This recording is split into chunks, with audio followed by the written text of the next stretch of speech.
Last week, number 10, Steve Bartkowski threw 2 touchdown passes, but the Atlanta Falcons lost a one-pointer to the Minnesota Vikings 24-23. On the other hand, Steve Grogan had 3 touchdown passes for the New England Patriots, a very impressive 34-17 win over the Cleveland Browns. It's game number 2. The site, Schaefer Stadium, Foxborough, Massachusetts, as today the New England Patriots played host to the Atlanta Falcons. Hi, everybody. I'm Gary Bender along with John Madden. And, John, I honestly didn't know if they'd let you in the stadium today after all the misery you caused them as an Oakland coach. Over the years, we had a lot of big games with the Patriots and a lot of controversial games. And I think the fact that we arrived here early, I think we kind of sneaked in and they didn't see us. They didn't throw anything at you. They couldn't. Speaking of throwing, last week, what a job by Tommy Kramer. He had 395 yards for the Minnesota Vikings. He drove Atlanta crazy. It was a long day for the Atlanta defense, and more specifically for rookie Kenny Johnson, number 37, who started in place of Rick Bias. On the other hand, Grogan was just outstanding, as he was the type quarterback that can hurt you in a hurry, including the 67-yarder to Stanley Morgan. Stanley Morgan, a very exciting play. You know, anytime he gets his hands on the ball, it's not only going to go that far, but it can go all the way on any play.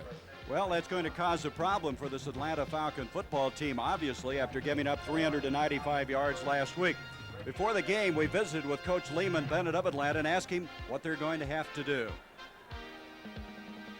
What I think will happen today is I think the Patriots come out and try to throw the ball on us and try for the big play. They have, for a long time now, been a football team that would run it at you for a while and then try to go up on top with one of their 3 fine receivers, and I think we'll have a difficult time this afternoon stopping it. Of course, we've worked very hard this week in preparation to get it stopped, and we're anxious to find out whether or not we will.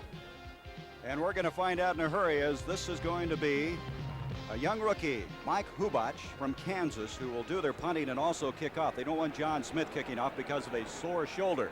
And back deep, one of the most exciting young players in the National Football League, a young rookie, Reggie Smith from North Carolina Central. He is only 5'4". And here he is at the goal line. Smith out to the 20, fumbled the football. And who's got it? It looks like New England has recovered inside the 15-yard line. Curtis McCray looked like the man that got on top of it. And that is a very costly turnover in the early going here for Atlanta. They're all costly, but you know, so many things seem to happen early in the season on special teams that change the game. You know, big plays, and we just saw one of them on the opening play, Gary. Let's check now, John, the offensive alignment now for the New England Patriots. Explosive football team. John Hanna, he might be the best offensive lineman in the country. I feel that he is the best offensive lineman in the National Football League, if not one of the 10 top players in the National Football League. Steve Grogan has Vegas Ferguson and Don Calhoun in the running back field, and this is Ferguson, the #1 draft pick out of Notre Dame. Should say their second #1 draft pick. They had 2 this year. Tom Pridemore over there to make the stop. Defensively, Atlanta this year, John, has gone to a 3-4. They haven't. They moved number 65, Don Smith, into the nose tackle. He was an end last year, and you know, none of those players like to be moved in there. The linebacking core, though, played very well last week against Minnesota. Well and young. Al Richardson, number 56, and Joe Williams, the outside linebackers, are 2 new starters, as is Buddy Curry, number 50. Grogan on a 2nd down and 5. End zone, Hasselbeck, touchdown. Don Hasselbeck, who last week had a 17-yard touchdown strike, has his 2nd of this 1980 season. You see here, one thing about Steve Grogan is he will move the pocket. You see, this is an organized rollout. Both guards pull, so he has an option to run or pass. He sees his big target in the end zone. Don Hasselbeck hits him for the touchdown. And so the Patriots waste no time capitalizing on that fumble. Less than a minute gone in this game, and they have 6-0 lead. Point after attempt coming up now by John Smith. They haven't missed Russ Francis thus far, have they? I don't think they have. Hasselbeck at 6'7", it's hard to miss him. Smith, who led the NFL in scoring a year ago, and he hit that one dead center. And the New England Patriots, with 14:07 to go in this first quarter of play, have struck in a hurry as they have a 7-0 lead. They got off the mark very quickly last week against the Cleveland Browns. Hubach to kick off again. John Madden, you've said many times early in the year, special teams make a lot of difference in a football game. I think if there's any one thing early in the season that wins and loses football games. It's the play of special teams. Here's Reggie Smith. He's going to try it again. He hangs on to the football and brings it out to the 24-yard line. Steve King over there to make the stop. It's interesting how special teams always play an important part, but you've got some guys that in the National Football League for the first time, and strange things can happen. Well, it's really the first time that they've played together. They don't play together as teams in special teams until the regular season starts, and that's one of the reasons. Atlanta now down 7-0 with 13:58 to go in this first quarter. Jeff Van Note, the center. Bartkowski, the quarterback, last week throwing for 165 yards. Andrews and Kane, the running backs. Kane with 123 yards a week ago. He has the first carry, and he's going to bring it across the 25 to the 27-yard line. Okay, offensively, this is an offensive line, John, that really has some good young people up front. They sure do, and the most impressive is their left tackle, number 78, Mike Ken, 6'6", 257. He has turned into a real premier pass protector. And in that backfield, Kane has been a very big surprise for this football team. It's amazing how strong he is. When he runs, he's very difficult to bring down. One person doesn't tackle Kane on a play. Second down,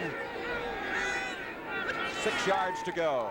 A little delay to Andrews, and Andrews brings it out to the 32. He's going to be 2 yards short of the first down. Andrews, a 1,000-yard rusher last year as a rookie. What a surprise he was from Auburn. It was interesting as we see the play here. William Andrews with the ball in the middle. We see how it opened up there, but the formation was 3 wide receivers on second down. What they were trying to do is get the New England defense spread out, thinking pass, and then try and pop William Andrews inside for a gainer. Jenkins, along with Francis, are really outstanding outside receivers for this Atlanta team. And that is Francis in motion on a third down, a yard to go. Andrews, did he get it? He's hit hard that time by Mike Hawkins. Hawkins, a left side linebacker, and it's going to be very close. I don't believe he got it. It looks like a fourth down. I don't think that he did either. I've always liked on short yardage to have a lead block go in front of the ball carrier, because it's tough enough to get movement there, and when you put a lead blocker in front, then you have the extra player there. That was just a counter type thing where William Andrews went in there on his own. Well, they're going to measure, I guess. Nope, they're not. They're going to call it a fourth down. They were thinking about measuring it. Our crew, Fred Wyatt in control. He's the referee for today's game. And so, one of the outstanding kickers in the game, John James, will come in, a 9-year veteran out of the University of Florida. Last week, he averaged 43.8. Exciting player. He has a difficult ball to handle. The spiral, it gets up and then comes back down. That just came naturally, or did he develop the same that? way that it goes up is what I'm trying to say. This is Preston Brown back. He's going to let it hit. Brown's going to try it. He's the young rookie, 6th round draft pick, and he is swarmed in a hurry. He played his collegiate football at Vanderbilt. And so New England, with a 7-0 lead, will have the football after a 39-yard kick that time by John James. The New England Patriots, a 7-0 lead. They have the football at their own 27-yard line. Calhoun, Vegas Ferguson, the running backs, behind Steve Grogan. Grogan getting off to Vegas Ferguson, and he had some footing problems, and he lost the football. It's been picked up. Atlanta with it at the 25-yard line, and they have it. Vegas Ferguson carrying. All of a sudden, the ball got away from Ferguson. Looks like Jeff Yates fell on it. Let's look at it, John. And Jeff both Yates teams made now the having play. a tough time, aren't they? It was a guard pull. It looked like Ferguson was going to follow the guard. He left the guard because Yates got penetration. They missed Yates on the play. He got upfield, which forced Ferguson inside, and then, of course, the fumble. So they've evened up now. Both teams turning the football over at the 25-yard line. Atlanta. Bartkowski. Off to Andrews, and Andrews inside the 20 to the 18-yard line. Carried by William. Andrews, a fullback type, and interestingly enough, John, so is Kane. They've had 2 ex-fullbacks do a very good job.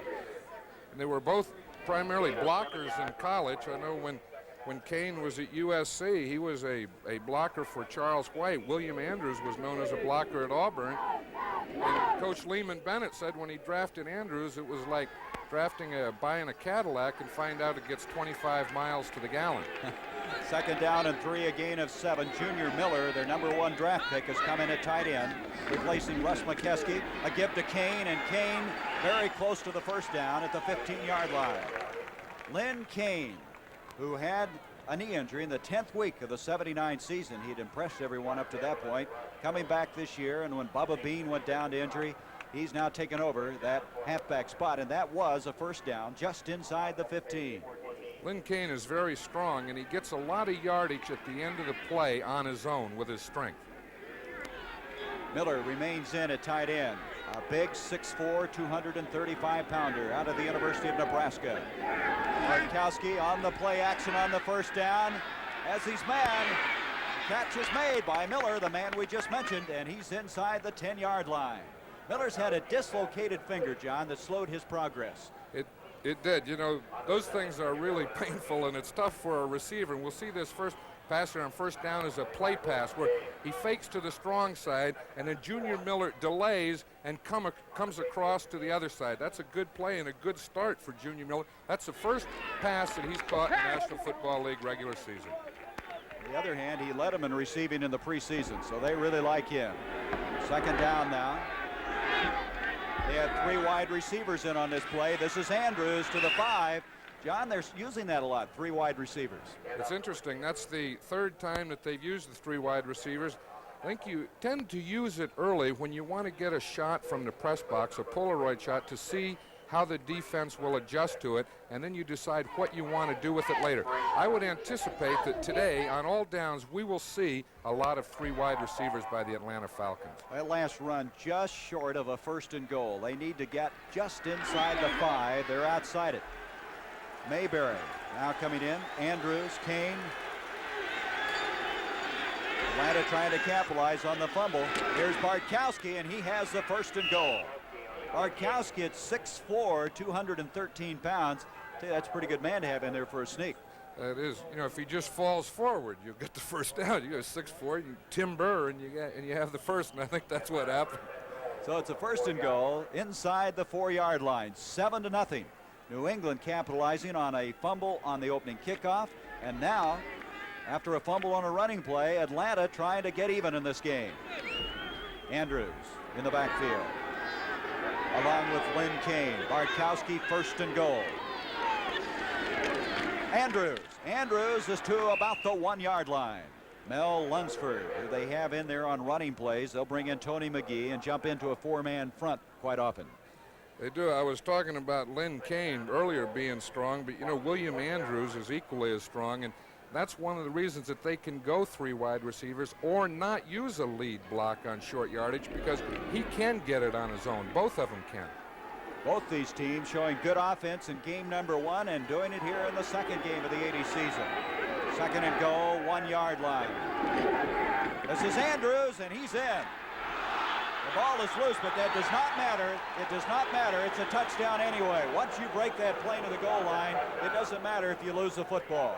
Right. It's like there's a pane of glass on the goal line, and once that's broken, and we'll see it right here, right when he gets in, once he crosses that, then no matter what happens after that, it doesn't count. Once he breaks that plane, it's a touchdown. Boy, the fans got excited, though, didn't they? They sure did. This is a big play now, this extra point. Last week, Atlanta had a penalty on their first extra point. Then they missed it, and it was 6 points, and then that stared him in the face the whole game. He came back to haunt him.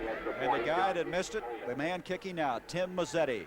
John James holding. Mazzetti's kick is up, and Mazzetti has tied it up. It's 7-7 at the 7:48 mark, and there was some thought that this could be a real shootout. It could be a high-scoring game, and thus far in the early going, it looks that way. Well, Tim Mazzetti, John Madden, must be breathing a sigh of relief. He got that one through the uprights and tied it up. And he had to remember last year, he said last year he felt like he was in the eye of a hurricane all year. After that sensational rookie year, kicking off deep, Preston Brown at the 5. Brown to the 20, some running room, the 30, a flag on the play, And he's going to be out of bounds just across the 40-yard line. But a flag back at the 25-yard line. Bob Glazebrook ran him out after a 35-yard return on the play. And so let's see what this is all about. There's another example of a mistake on special teams, and I'm sure it's going against the Patriots, and he'll start off with very poor field position as a result of this penalty. It's a clipping call. And it's you know, as a coach, that used to drive you crazy. You know, I finally put in a rule. I told my men, I said, man, if you can read their name, don't block them. Well, do you have guys that couldn't read? Well, no, then I changed that. I said, if you can see their name, don't block them. You know, because we had some of those kickers and so on with funny names. That one drives you crazy, that clip on a kickoff. You get a good return, and boom, now you're starting back there on the 12-yard line. All right, let's listen. We have clipping number 54.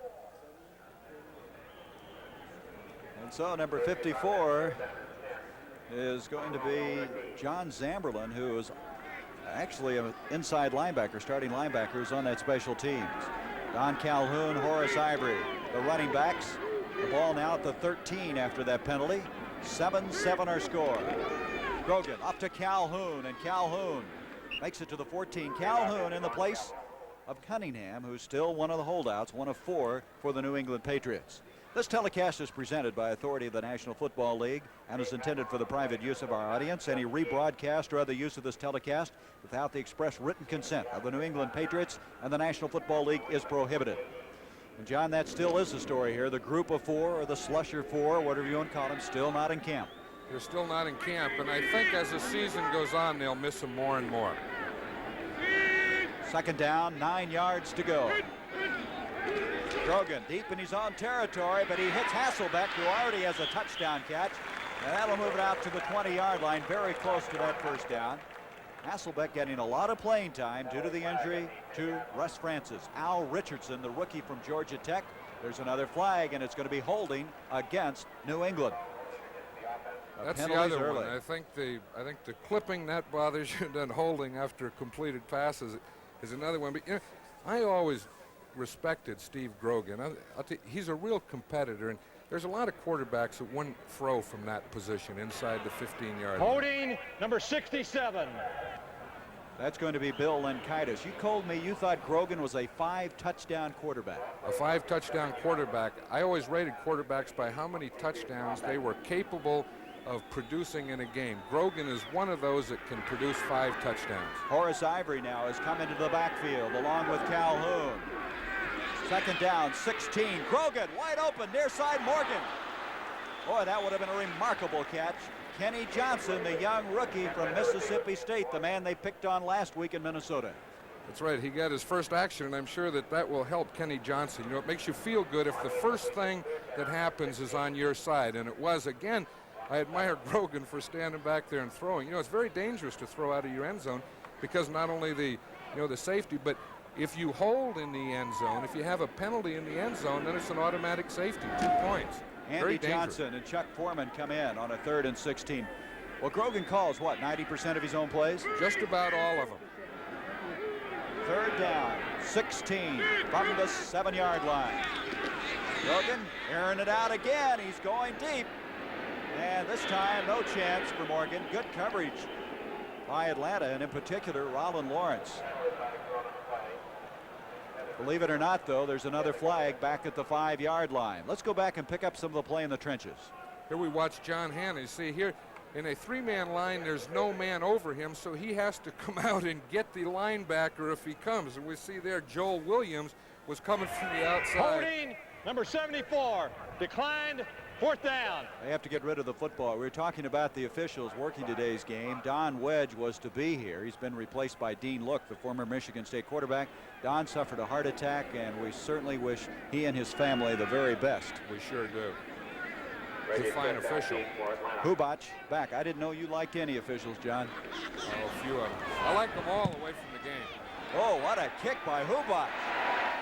Reggie Smith back to the 30-yard line. He's waiting for the wall to develop. He's still waiting, and he may go the other way. He has all kinds of running room. 45, 50, and he's going to be dropped at the 47-yard line. From high above, you could see everything developing, and Reggie Smith evidently saw that. A 25-yard return after, get this, a 65-yard kick by Hubac. Reggie Smith is something, you know, he said that he represents all the little people. He's playing for all the little people in the world. They call him Super Nat. He's 5'4", and let's look at this 25-yard return. You will see, you don't like the run back man to slow up, but I think in this case with a 65-yard punt that there is a reason. He has to wait for a wall to get back there, which he did. He waited for the wall on the right side. It wasn't there, so he changed his field, and he had a wall on this side, on the left side. A very exciting player, Reggie Smith. His hero was Nolan Smith, who was what they called him, Super Flea or Flea? No, he was Nat. He was Nat. Yeah, he was Nat. Who played for the Kansas City Chiefs. So Reggie Smith is Super Nat, one up. From the 46-yard line, first down. In motion, Wallace Francis. Then Kane, and Kane inside the 45 to the 42. Steve Nelson, who is the nucleus of this defense, outstanding linebacker out of North Dakota State, making the tackle. He's going to bring up second down and 5 yards to go. This Atlanta team last week showed a lot of offense, and I think more importantly, John, they came from behind in last week's game, only to lose at the very last end with 25 seconds to go. They did, and offensively, they're two different teams. One when they have good field position or good offense. When they don't play very well. Second and 5, Miller with a first down catch, and he's out of bounds at the 30-yard line. Rick Sanford over there, and all of a sudden, Junior Miller, who hadn't caught a pass last week, is figuring in their offense. I think that's why they drafted him number 1. They knew that he would figure. Last week he didn't start. He didn't play as much as I'm sure he'll play today. But if not today, in the ensuing weeks, we're going to see a lot of Junior Miller as a big part of this offense. He had 33 catches a year ago for Nebraska. He had 61 catches. Unbelievably, of those 61, 18 of them went for touchdowns. First down from the 30, so he's been a big play man in college. Bartkowski, flags everywhere. Mix up on the snap that time. See everybody jumping around. That'll stop the clock with 5:41. 7-7 our score. It's going to be a legal procedure against Atlanta. Somebody just didn't have the snap count. No, they took too much time on that. What happens, and it's a difficult thing, the Atlanta Falcons call the plays from the sidelines. They signal them into Bartkowski. False start, number 70. Excuse me, they were waiting for too much time to go. It was just a false start. But sometimes that does happen on the exchange, and the length of time it gets to get the play in. That was Dave Scott, the left guard, a fifth-year man out of Kansas. From the 35-yard line now. First down, 15 yards to go. Bartkowski with nice protection. He hits Andrews, and Andrews to the 29-yard line. That's back to the original line of scrimmage. Steve Nelson over there. As you look at Ron Earhart, his second year as coach, he coached Steve Nelson in college in North Dakota State. He did, and I'll tell you, he's doing a fine job here at New England. I coached against Ron 15 years ago when he was at North Dakota State and I was at San Diego State. And that was a lot of times for that college division championship, wasn't it? Sure was, yeah. We had some big games in those days in the college level. Don Coryell was our head coach. I see where Don signed a new pack with San Diego. 7 years. Inside the 30, second down and 10. Bartkowski off to Kane, and Kane running into some white jerseys, in particular Ray Sugar Bear Hamilton, 8-year veteran out of Oklahoma, who last week just played outstanding football. He had a sack and a fumble recovery in that win over the Cleveland Browns. Third down, 9 yards to go. John, I think it's interesting. So many teams are going to the 3-4, but New England did it way back in 1974. They were the first team that used the three-man line as a standard defense, and that they used it every play. Miami had the 53 where they used it on passing situations. Third down, 8 yards to go. Bartkowski is 3 of 3 thus far for 23 yards. Beautiful protection again. He has his man. This is Wallace Francis to the 5. Francis is going to take it in. Wallace Francis, who had 8 touchdown catches last year, a 27-yarder. And John, for a team that's had trouble protecting their quarterback, they're really doing an excellent job right now. But the other thing that they did that I like here is they spread the New England defense out. They had 3 wide receivers in there and spread the tight end. They had 4 players spread across the field which got rid of the double coverages. And as we see what happens here, they forced a linebacker to cover Wallace Francis by having the 4 receivers on the line of scrimmage. Wallace Francis, who's really come on his own out of Arkansas Pine Bluff. And Mazzetti now with the point after, and it's a 13-7 game, and it's 14-7. And Atlanta, after starting this game off in a very shaky form, fumbling the opening kickoff, have roared back now and have taken the lead 14-7, as this game has the earmarks of being an offensive explosion before it's all over. 4:06 remaining in this first quarter of play.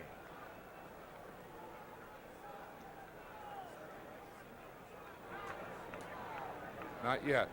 Excuse me, let me get in. And so now, Atlanta with that 14-7 lead. John, we want to develop that story on the group of 4. As we're talking about some outstanding football players, I guess maybe Mike Haynes is the first man that comes to mention. He is the cornerback. Cunningham, Sam Cunningham, Richard Bishop, and also Tom Owen. All of them right now still in the negotiating process. You know what, we talk about Mike Haynes because we'll be seeing the New England defense come up here. It's when they have in their secondary, the Patriots have 4 first-round draft choices starting today. With Mike Haynes, when he comes, when and if he comes, they'll have 5 first-round draft choices in their secondary. And so there's some talk they will start negotiating again on Tuesday, in particular with Mike Haynes. This is Preston Brown, 14-7, Atlanta with the lead. Preston Brown to the 22-yard line. That's where New England will set it up. Ray Strong, a backup running back out of Nevada, Las Vegas over there. And you take a look now at some strategy being mapped on the sideline. What they're doing there is they're really showing that formation that we were talking about that brought the touchdown on. You see they had, and we'll see here as we go in here, they have the 3 wide receivers in the game, plus they had the tight end. They had Junior Miller split out, so they had 4 receivers on the line of scrimmage across the field. And it was a 27-yard touchdown catch. This is Horace Ivory. Ivory out to the 28-yard line. Ivory's the man who's had tremendous potential, but always seems to be short-circuited by injury. Frank Reed coming up to make the stop from his strong safety spot. Ivory was the number 2 rusher the last 2 years, but he was on the injured reserve list last year, 4 games. Right, and he didn't play last week. From the 28, 2nd down and 4 yards to go. New England having to play catch-up. Last week they led all the way against Cleveland. Brings it out to the 30. That's Calhoun to maybe the 31. It's going to be just short of the first down. You know, the story of their game last week, the Patriots, was the enthusiasm that they had on the sideline and the excitement. And of course, they were ahead the whole game. And sometimes success breeds enthusiasm, and you wonder how it will go today when they're behind by 7. A lot of things said in the preseason, John, about the Patriots being emotionally dead, but they didn't show that last week, and I think that's what you're saying. It's hard to tell what they will do in a catch-up situation. Pete Brock now has come in at a center spot. This is Calhoun trying to pick up the first down on a 3rd and 1. It'll be very, very close. Had to work for it. Last week, Atlanta did an excellent job stopping the running game in Minnesota, and they're playing pretty tough today. They're going to measure to see if, in fact, he did get that first down. Mosi Tupu came in on that play. They'll bring him in as a 3rd back on short yardage plays. Right, and he'll play a wing like a tight end position. He plays right next to the tight end. So they have 2 tight ends plus Tupu up on the line, and then there are 2 backs to give him an extra added blocker to the strong side. And let's see if, in fact, they did get the first down. Let's see. They'll take a little time getting the chain untangled, and it is a first down for New England. So at the 2:29 mark, the Patriots with a first down at the 32-yard line. 14-7, Atlanta on top. I tell you, last week we had a lot of close games, some high-scoring games, and week number 2 may be the same if this game is indicative at all of what's happening in the NFC and the NFL. Back to throw. Grogan has his man Ivory. Ivory, a flag is thrown. Flag thrown way after the play is over, near the tackle. Ivory grounded at the 39-yard line. That'll be interesting. You know, the Atlanta Falcons have 3 new starters on defense: Joe Williams, Buddy Curry, and Al Richardson. And the one way they'll be tested is by throwing to the running backs, and that looks like what Steve Grogan is thinking of right now. Let's listen now. Face mask, number 58, defense, first down. That's Joel Williams, a second-year man from Wisconsin Lacrosse, who was a draft pick of Miami, picked up last year, and really late in the year helped him out, and they're very high on him. Young linebacking core for the Falcons. He was covering Horace Ivory. First down, 10 from the 43-yard line. Grogan to Ivory. Ivory, nice cut. The ball may be loose again, and is. And who has this one? Ivory did not hang on, and we're waiting on the decision as they unpile near the 45-yard line. This is the 3rd fumble of this game.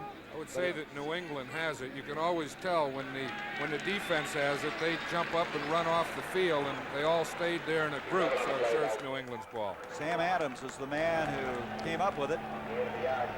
New England cheerleaders, the spirits of New England. So from the 45, it brings up second down, still 9 yards to go.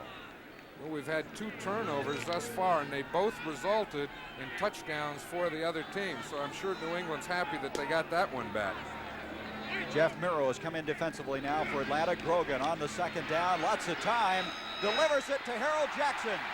Jackson hit immediately and dropped by Ryland Lawrence, and Jackson now has 502 catches in his very fine career. I tell you, that was a great play by Grogan, because he waited for Jackson. As we watch the play again, it was supposed to be an in-pad, and they start with a play pass. He fakes a run, comes back, and watch him hold and hold. Jackson was running it in, then he had to wait until he got past the defender in the middle of the field. Good shot by Grogan. 18-yard pickup at the 36 of Atlanta. 54 seconds to go in this first quarter. Grogan again with good protection, and he hits his man Jackson again. And that will be another first down inside the 30. Well, wait a minute. No, he's going to be short of it. Bring up second down. Jackson with 2 catches, and that now ties Billy Houghton 8th on the all-time receiving list.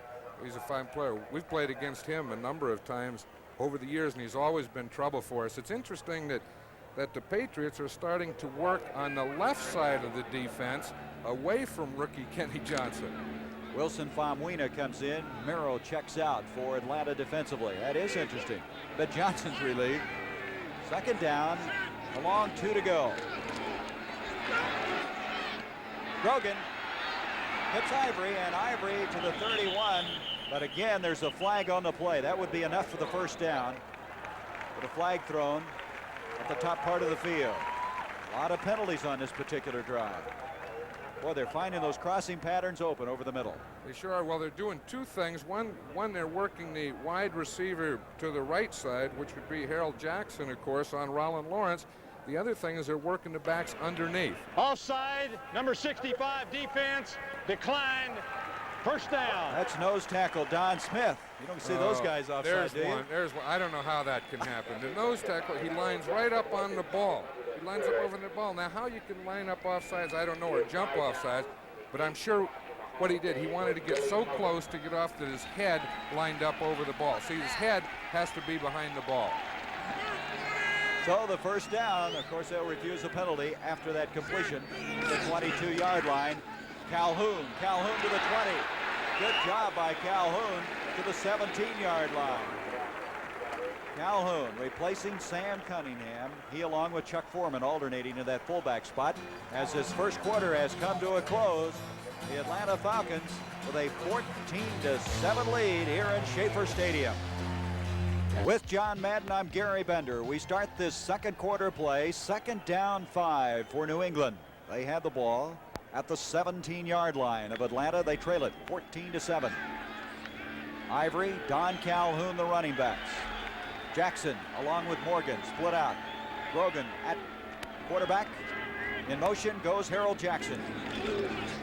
This is Ivory. Ivory to the 15. And oh, is he hit, but he stays on his feet somehow. Buddy Curry went flying over there. He's that young rookie out of North Carolina, their second-round draft pick. And he's very impressive because he plays the run very well. He's an aggressive player. And again, he'll have some trouble early in the season with his pass coverage, but Buddy Curry has real instinct. I think that's the #1 thing that you look for in a linebacker. I think it's remarkable, John. He calls the defensive signals as a rookie. And he had problems with it last week. He said it detracted from his playing, that he was thinking of the signals coming in from the sideline so much that he forgot what to do when the play started. As he goes, those things will become common. He won't even think of it. 3rd down and 2. Richardson comes out. Jim Laughlin replaced him at linebacker on a 3rd and 2. Grogan, he's going to run with it. And he has the first down. That is what makes Grogan so very difficult. He led all NFL quarterbacks in rushing a year ago. I'll tell you, he did it. He's always a threat. He's a threat when he throws it. He's a threat when he goes back to throw it. And he's also a threat when he runs with the ball. And that was an organized run, because we'll see the leader on that play, John Hanna, the left guard, number 73, got out, and he hooked the end man on the line of scrimmage so Grogan could get outside. That was an organized quarterback sweep. And nobody can do it any better than Grogan at 6'4", 208. And John Hanna's not bad leading it either. Last week he carried the ball 3 times for 23 yards. First down. Andy Johnson now in the backfield along with Calhoun. Jackson in motion. Here is Calhoun to the 10, to the 5, to the 3. You can hear the crowd chanting Calhoun, Calhoun, as Andy Johnson threw a big block on this play. You'll see that lead block. Again, it was a weak side power play. Andy Johnson leads, gets the linebacker right there, Buddy Curry, which opens a hole in which Don Calhoun goes through and pounds down right into the 3-yard line. Now they're about a half-yard short of a 1st and goal. 2nd down, half-yard to go. So they have some plays to play with now as they're inside that 5-yard line. Get a 1st and goal just about at the 1.5-yard line. Grogan to Calhoun, and Calhoun goes nowhere on that play. Good reaction by Buddy Curry at 6'3", 221 pounds. That was a good down for a play pass. You talk about 2nd down and a few yards. That's a great down to call a play. You know, coaches love those situations. Quarterbacks love them. And I would have liked to have seen a play pass on that down, and they may have gotten an easy touchdown. Now 3rd, it's a little tougher because now you feel that you don't have a down to play with. You have to get the 1st down. They don't need a touchdown, but they want to get the 1st down. They lost about a half-yard on that. 3rd down and a yard to go for a 1st and goal. Calhoun again, and I'll tell you, I don't think he got it then, did he? No, I'm sure that he didn't get it. I don't really like that. I like the true power as we see it here. We'll watch the Atlanta defense. The big thing you have to do is stay low. See Buddy Curry come up here, hold the hole. The line gets penetration, and then the outside men can come. And on that play, the guy who made the tackle was the outside man, the corner, Rollin Lawrence. 4th down, and they're back to a half-yard. Chuck Foreman coming in now. I wouldn't be surprised to see a play pass here. With Foreman coming in, you wonder, don't you? A fake where it could be an option run by Grogan or pass by Grogan. That'd be a good call. Boy, Foreman is excellent in the passing game. Not a bad runner either. No, sir. He led the NFL in receiving in 75. Here we go, 4th down. Grogan on the roll. He's got blockers, and he is in for the touchdown. Wait a minute. No, they said he didn't make it in.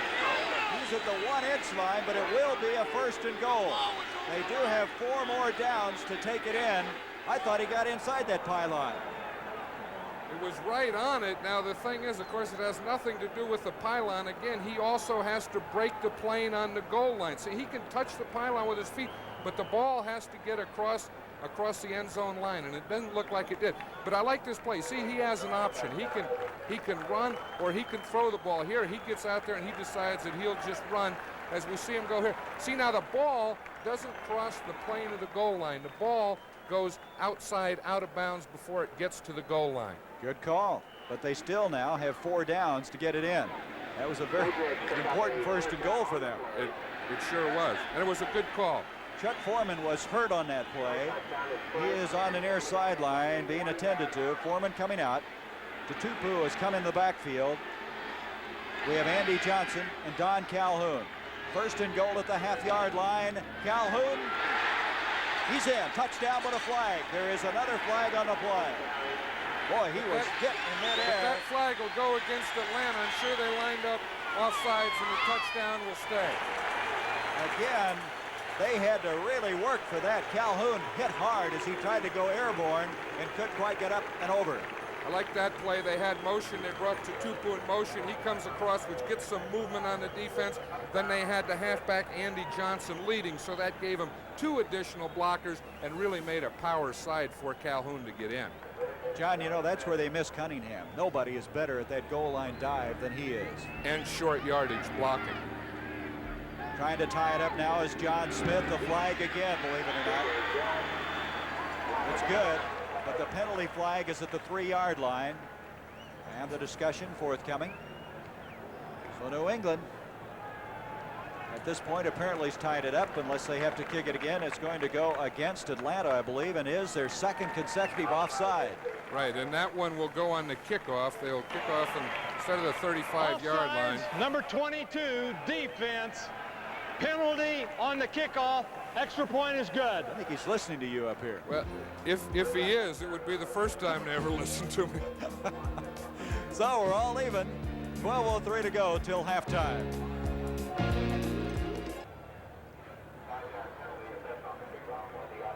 There is Reggie Smith, Supernat, 5'4", 168. He's ready to take this kickoff from Hubac. 14-14. That was a 78-yard drive that time by the New England Patriots. And here comes Smith. 15, 20. Boy, he was decked there. Steve King was over there.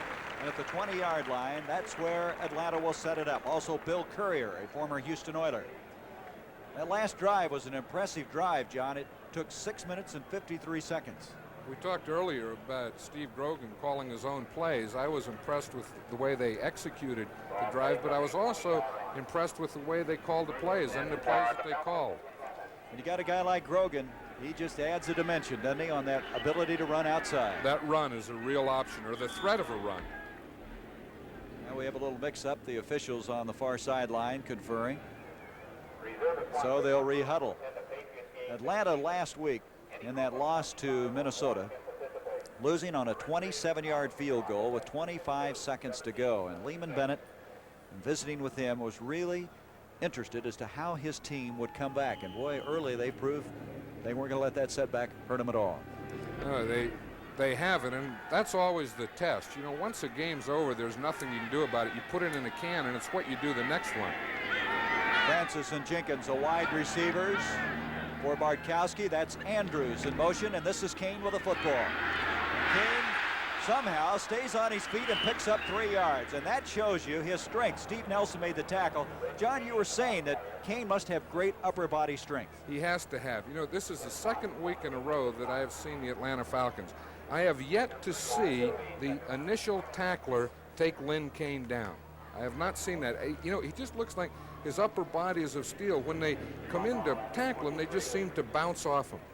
2nd down 7. You know, Kane was a fullback at USC. He said he never had a chance to run wide. He always ran up the middle. No, they didn't let him run wide there. So it's like a new toy to him. On a 2nd and 7, Bartkowski again. Protection is just excellent. Tries to hit Andrews. Last year, the Falcons gave up 54 sacks. That was the worst record in the National Football Conference. Last week they gave up only 1, and John, today they are protecting Bartkowski. And I think that last down was an important down for them for their protection, because the Patriots had their 4-man line in there. They had their leading sacker, number 78, Tony McGee at the left end, and right tackle Warren Bryant really did a fine job of pass protecting on him. Bartkowski 4 of 5 now for 55 yards and a touchdown. 3rd down. It's not 1. It's 3rd down and about 7 yards to go. Big pressure put on by Tony McGee. Gets away from it. Junior Miller, 1st down catch at the 35. And that's something that sometimes Bartkowski is criticized for, is not able to avoid that on-rushing lineman, but he did there. He's never been accused of being very nimble of foot, and they have, talked about that as a problem, but he's big and he's strong and he has a fine arm. I was just saying how Warren Bryant did such a great job on Tony McGee, and on this last play, Tony McGee went inside and ran right by Warren Bryant. Mac the sack. Tony McGee, last year with 11.5 sacks, leading the New England Patriots. His label is really apropos. He can come after the quarterback. First down catch, though, by Junior Miller, who's really played well in this first half of play. Bartkowski. And good effort by Kane again. He just straightened people up and moves it to the 40. And again, showing very good strength. Yeah, that was Ray Hamilton, who weighs over 245 pounds, and you see what Lynn Kane. I think he has great balance also, and he gets down, and you can see his legs there. You know, you can see where his power is. It's in that backside and the back of his legs, and I think he gets that from the drive. But he's very difficult to bring down. Steve King coming out now. Rod Schote has replaced him at the right linebacker spot. Second down and 5. From the 40-yard line, Bartkowski looking. He tried to hit Junior Miller, but it was broken up by Mel Lunsford. Miller had cleared, and the pass probably would have arrived there, but number 72, Lunsford, did the job. That was Mel Lunsford in there now. We'll see him on Warren Bryant here, and he gets up. He just, as Bartkowski goes back and goes to throw, he jumps up. You know, once a quarterback goes to throw, there's no need to continue your rush. It'll just go over your head. You stop your rush, and you go up in the air, and that's what Mel Lunsford did on that play. You're always telling, I suppose, those defensive linemen to get those hands up. Right. When the quarterback sets and starts to throw, get your hands up. Before he starts to throw, continue to rush. Third down and 5. Remember now, Miller was wide open on that play, and I'm sure Atlanta's aware of that. Here's Bartkowski again, and he hits his man. The nice catch is made by Francis. He has a first down at the 50. And I'll tell you, Bartkowski had something on that football. He sure did, and he was under a little duress there because, again, he spread it out. He had the wide receiver spread out, and we'll see it here. We'll see McGee is coming from that left side. He gives him pressure. He hits him after he throws the ball, but he was able to hang in there and get the ball outside. That pass, you got to throw it hard, John, because if you don't, you're really setting yourself up for trouble. When he throws it hard, it doesn't stay in the air very long. You better look quick. Tough to defend. Had to have a replay to just see it.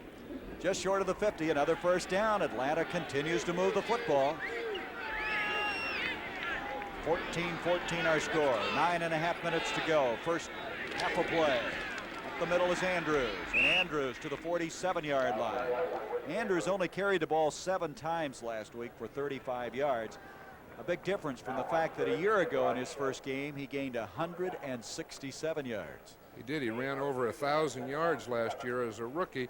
And I think one of the reasons, the formation that we're seeing a lot of today, the 3 wide receivers spread the defense out across the field, only 1 back in the backfield. They used that a lot last year, and that's a formation that Andrews made a lot of yardage on. And they're using it more today than they did last week. He's carried the ball 7 times already today for 22 yards.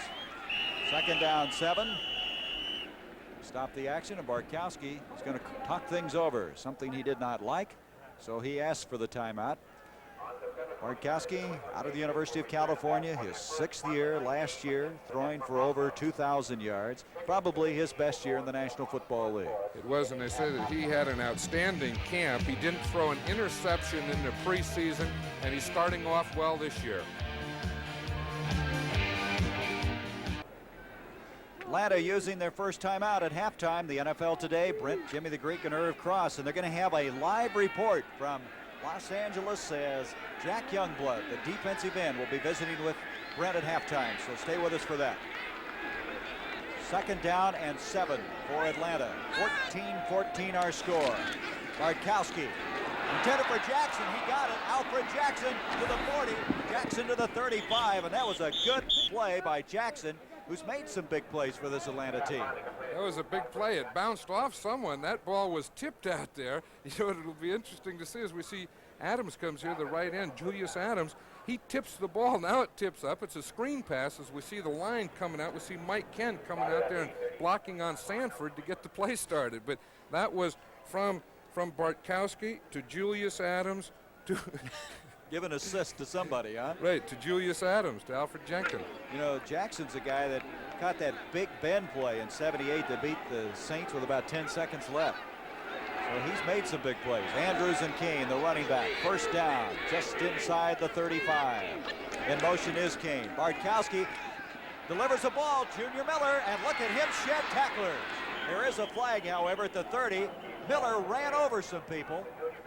24-yard pickup on the play, but let's see what the penalty's all about. Offside, New England. You know they'll refuse that. Is that Miller strong?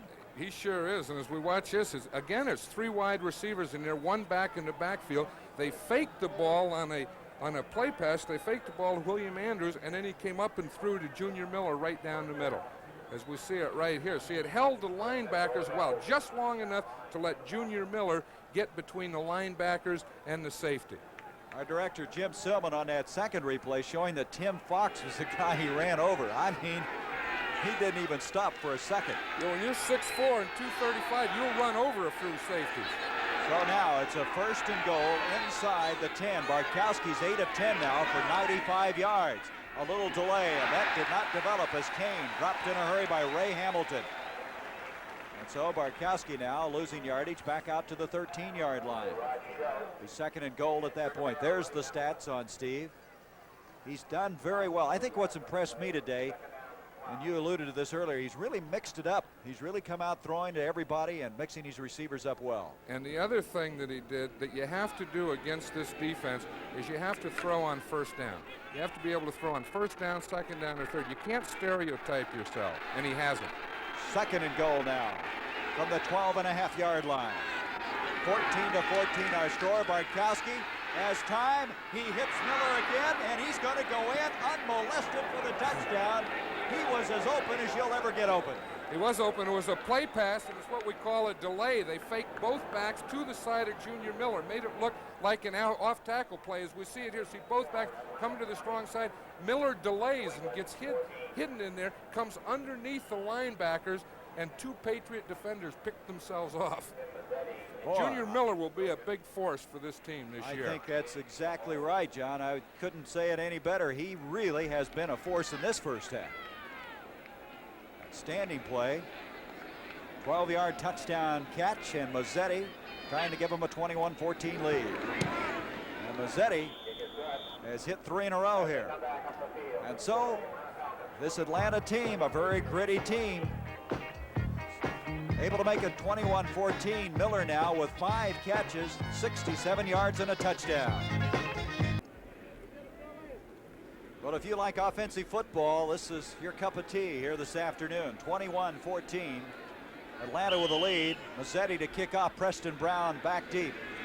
And Atlanta has unveiled a new offensive force here this afternoon in Junior Miller. Here is Preston Brown, and he's having problems, and he's not going to bring it out. He has to bring it out. He came across the goal line.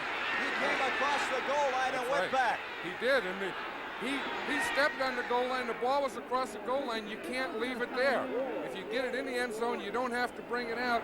But if it's on or outside the goal line, you can't go back in. Well, he almost was tackled for a safety. It looks like he just got out. Boy, that is a good lesson for any young person going back and fielding a kickoff. Sure is. We talked about special teams, and this has happened. You can't have those mistakes on special teams. So it will either be a safety, or if he got out, the ball will be right there on the goal line. That's what it is. It's on the goal line, John. Let's look at our replay now and see what Preston Brown, in fact, did. Watch this now. One thing we'll see right here. See, when he catches the ball right there, that's okay, but the ball goes outside. You see the ball there? It hits the goal line. Now he steps on the line. Now he has to bring it out. See, he's not sure what to do. He's looking at the official, and the official's not going to tell you what to do. If he's tackled in there, it's 2 points. Right there, he gets the ball out just over the goal line. Boy, what a fast and furious development that is. And now New England trying somehow to slug it out of there. Ivory carries it. You know, interesting, that official kind of just stared him back, didn't he? He said, "You do what you want to do, young man." I'm sure the official knew, but he wasn't going to tell. Well, when he didn't blow the whistle, Brown very alertly then did take off, but not very far. Second down, he got it out to about the 1-yard line. Second down, 9 yards to go. 21-14, Atlanta with the lead. New England with a real struggle on their hands here. They came in favorites in this game. Here's Calhoun. He may have gotten a yard. Good reaction. You can see this Atlanta team is fired up. That was Al Richardson, the real rookie surprise out of Georgia Tech. They are fired up, and this is a very big play here because a couple things can happen. One, if they hold him here, they know that they'll get good field position. But number two is with the ball on the 2-yard line, the normal drop for the punter is 15 yards. You see, now he only has 12 yards, so he has to punt closer than he's normal to. If they can hold him on this down within a 3-yard space, that will throw their punt timing off. Big play. You think Grogan will put it up? I wouldn't be surprised. Chuck Foreman has come back into the backfield. Here he goes. In his own end zone, he has a man open. Andy Johnson, and they have a first down. Andy Johnson with a big clutch catch for New England, and they get out of a very precarious situation. They sure did, and I'll tell you one thing, as we look at Steve Grogan there, and we watch it play again, there's not a lot of quarterbacks in the National Football League that would throw this pass. I'll tell you, he did it. He not only threw it well and got the first down, but that can change the complexity of this game. And at the 14-yard line now, the Patriots breathe a little bit of a sigh of relief. They have a little room to breathe. That's right. 5:45 remaining until halftime. 21-14, the Falcons, a surprise leader here in this first half. Playing in the backyard of New England, Calhoun nowhere. And again, John, Atlanta is playing the run very, very tough. They sure are, and I think that we're seeing what is happening when you get those 3 young active linebackers in there. Again, I'm talking about Al Richardson, a rookie, Buddy Curry, a rookie, Joe Williams, a second-year man. 3 players that really know how to fly and converge to the football. Remember the main Junior Miller, too, on offense. You're going to hear a lot about him. Second down, 9 yards to go. Grogan going to throw with a lot of time, but he could not hit his man Jackson. A little behind him that time. You can see, John, the linebackers really getting big drops on that play. They were really backpedaling in a hurry. They are, and it was an experience thing. Last week, Minnesota Vikings tried to do the same thing, as we'll see the play again here. Again, it's a play pass. You see, he fakes to the backs, coming to the strong side, trying to hold the linebackers, keep them up line. This time, they didn't go for it. You see, and again, he tried to hit Jackson, but the linebackers covered the tight end and did a good job on it. Grogan now 6 of 9 for 58 yards and a touchdown. Foreman, Johnson, the running backs. Third down, 9 yards to go. Again, protection is there. And he got his man at the 31. No. Trying to come up with it was Hasselbeck. He had it momentarily, and that will bring up a punting situation. They have to punt, but they're in a lot better position to punt now than they were before. When you get backed up in your goal line, the punter's in the end zone, there's not much oxygen down there. Not to mention room. This is Hubash, who kicked one 65 yards the last time. I think he'd like to order another one up like that. The Super Nat is back for Atlanta. He'll be kicking into what wind there is, and the wind at times blowing pretty well here out of the south. And they're going to get a new football in now. What's happened there, John? Well, he has a stance. You know, he's not very tall, and then he gets in that little squat, and he makes himself shorter. Difficult target for the center. He's 5'10". The man who replaced Eddie Hare was about 6'3" or 4". That's not a very good kick, and it's fielded short for the fair catch. I don't believe that's going to happen very often. As Bob Glazebrook, number 36, a safety, I don't think he could believe the ball was coming to him, but he got it after only a 27-yard kick. Well, New England that time getting only a 27-yard kick from Hubach. Kicking into this wind, it might have held up the punt a little bit after Hubach earlier had a 65-yarder from the 41. Atlanta with the lead, and Lynn Kane and William Andrews in the backfield behind Bartkowski. Good protection again, broken up in midair. Hamilton close to the ball. Now, whether he hit it or not, it might have been Mike Hawkins. But again, Bartkowski with time to throw the football. He did have time to throw the football, and that's the third of his passes that has been tipped today, either by a defensive lineman or in one case a linebacker. In this last case, it was linebacker Mike Hawkins. Sugar Bear Hamilton trying to get back there like a defensive back to pick it up. But that's okay. Those guys can't catch it anyway, so you don't have to worry about nose tackles catching passes. If they ever do, they sure get thrilled, though. I'll bet. Jenkins, Francis split out. Second down, 10 from the 41. 21-14, the Falcons with the lead. Bartkowski, beautiful protection. He gets it off to Andrews. 40, 35, Andrews at the 32-yard line.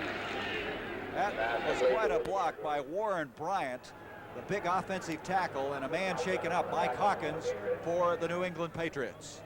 Well, see, this is a good call. Again, I like a screen pass on first or second down. I've never liked it on 3, but see, they let the line come.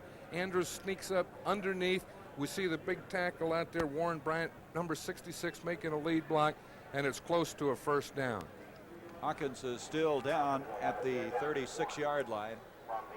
But again, what Atlanta has, John, in Andrews and Kane are two fine backs coming out of the backfield to catch the football. They do, and if you get deep, and if you're thinking of Alfred Jenkins and Wallace Francis, then they have the backs coming out. They have the screen passes, the back short, and now, of course, they have the additional thing in Junior Miller, and when they get Junior Miller going, which they're doing now, plus the outside receivers and the backs, they have a real thing that can cause a lot of problems. You know, defensive coaches don't sleep too much when they Not play to these mention people. any coach, huh? Well, head coaches, they never sleep anyway. Look at this, Philadelphia leading Minnesota. We mentioned the Vikings and Tommy Kramer at the top of the show. The Jets trailing Buffalo. Buffalo beating Miami last week, ending that 20-game losing streak to the hands of Don Shula, one of your good friends. He's a good friend, and I think he's a great coach. That's obvious, but he's one of the finest that's ever coached the game. Just short of the first down. Third down, a half yard to go. Hawkins is replaced by rookie Larry McGrew at linebacker. Bartkowski to Kane. Kane gets a block from Andrews, and he got the first down and then some.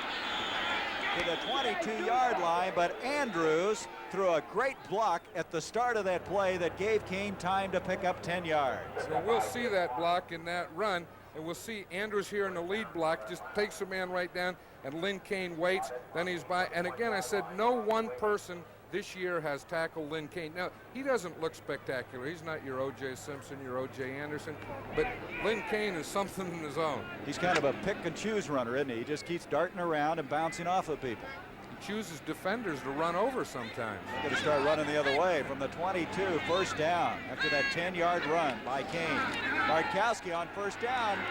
All kinds of time to throw. Miller again. He has another touchdown catch. 22 yards. And John, you said you need to throw on first down, and that's what Bartkowski did. You have to throw on first down. New England has a fine defense. They play the run on first down very hard. And what he did on this pass is he faked a run first. He faked to William Andrews. Again, that held the linebackers in. And then Junior Miller, as we'll see it again, we'll see the fake to Andrews. Now Junior Miller was able to get behind the linebackers, as we see right there, and in front of the secondary. See, and it just goes over the head of number 54, John Zamberlin. Boy, a tight end like Miller can do a lot of things for an offense. His second touchdown catch, one of 12, now of 22 yards. Mazzetti and this crowd here in New England is stunned, as now the Atlanta Falcons have jumped up to a 28-14 lead, and they have done it in most impressive fashion. And one of the reasons is Miller, who has 6 catches now for 89 yards and 2 touchdowns. And one of the other reasons is Steve Bartkowski, and I think a third reason, and maybe the biggest reason in the difference this week than last week, is the play calling. I like their mixture much better.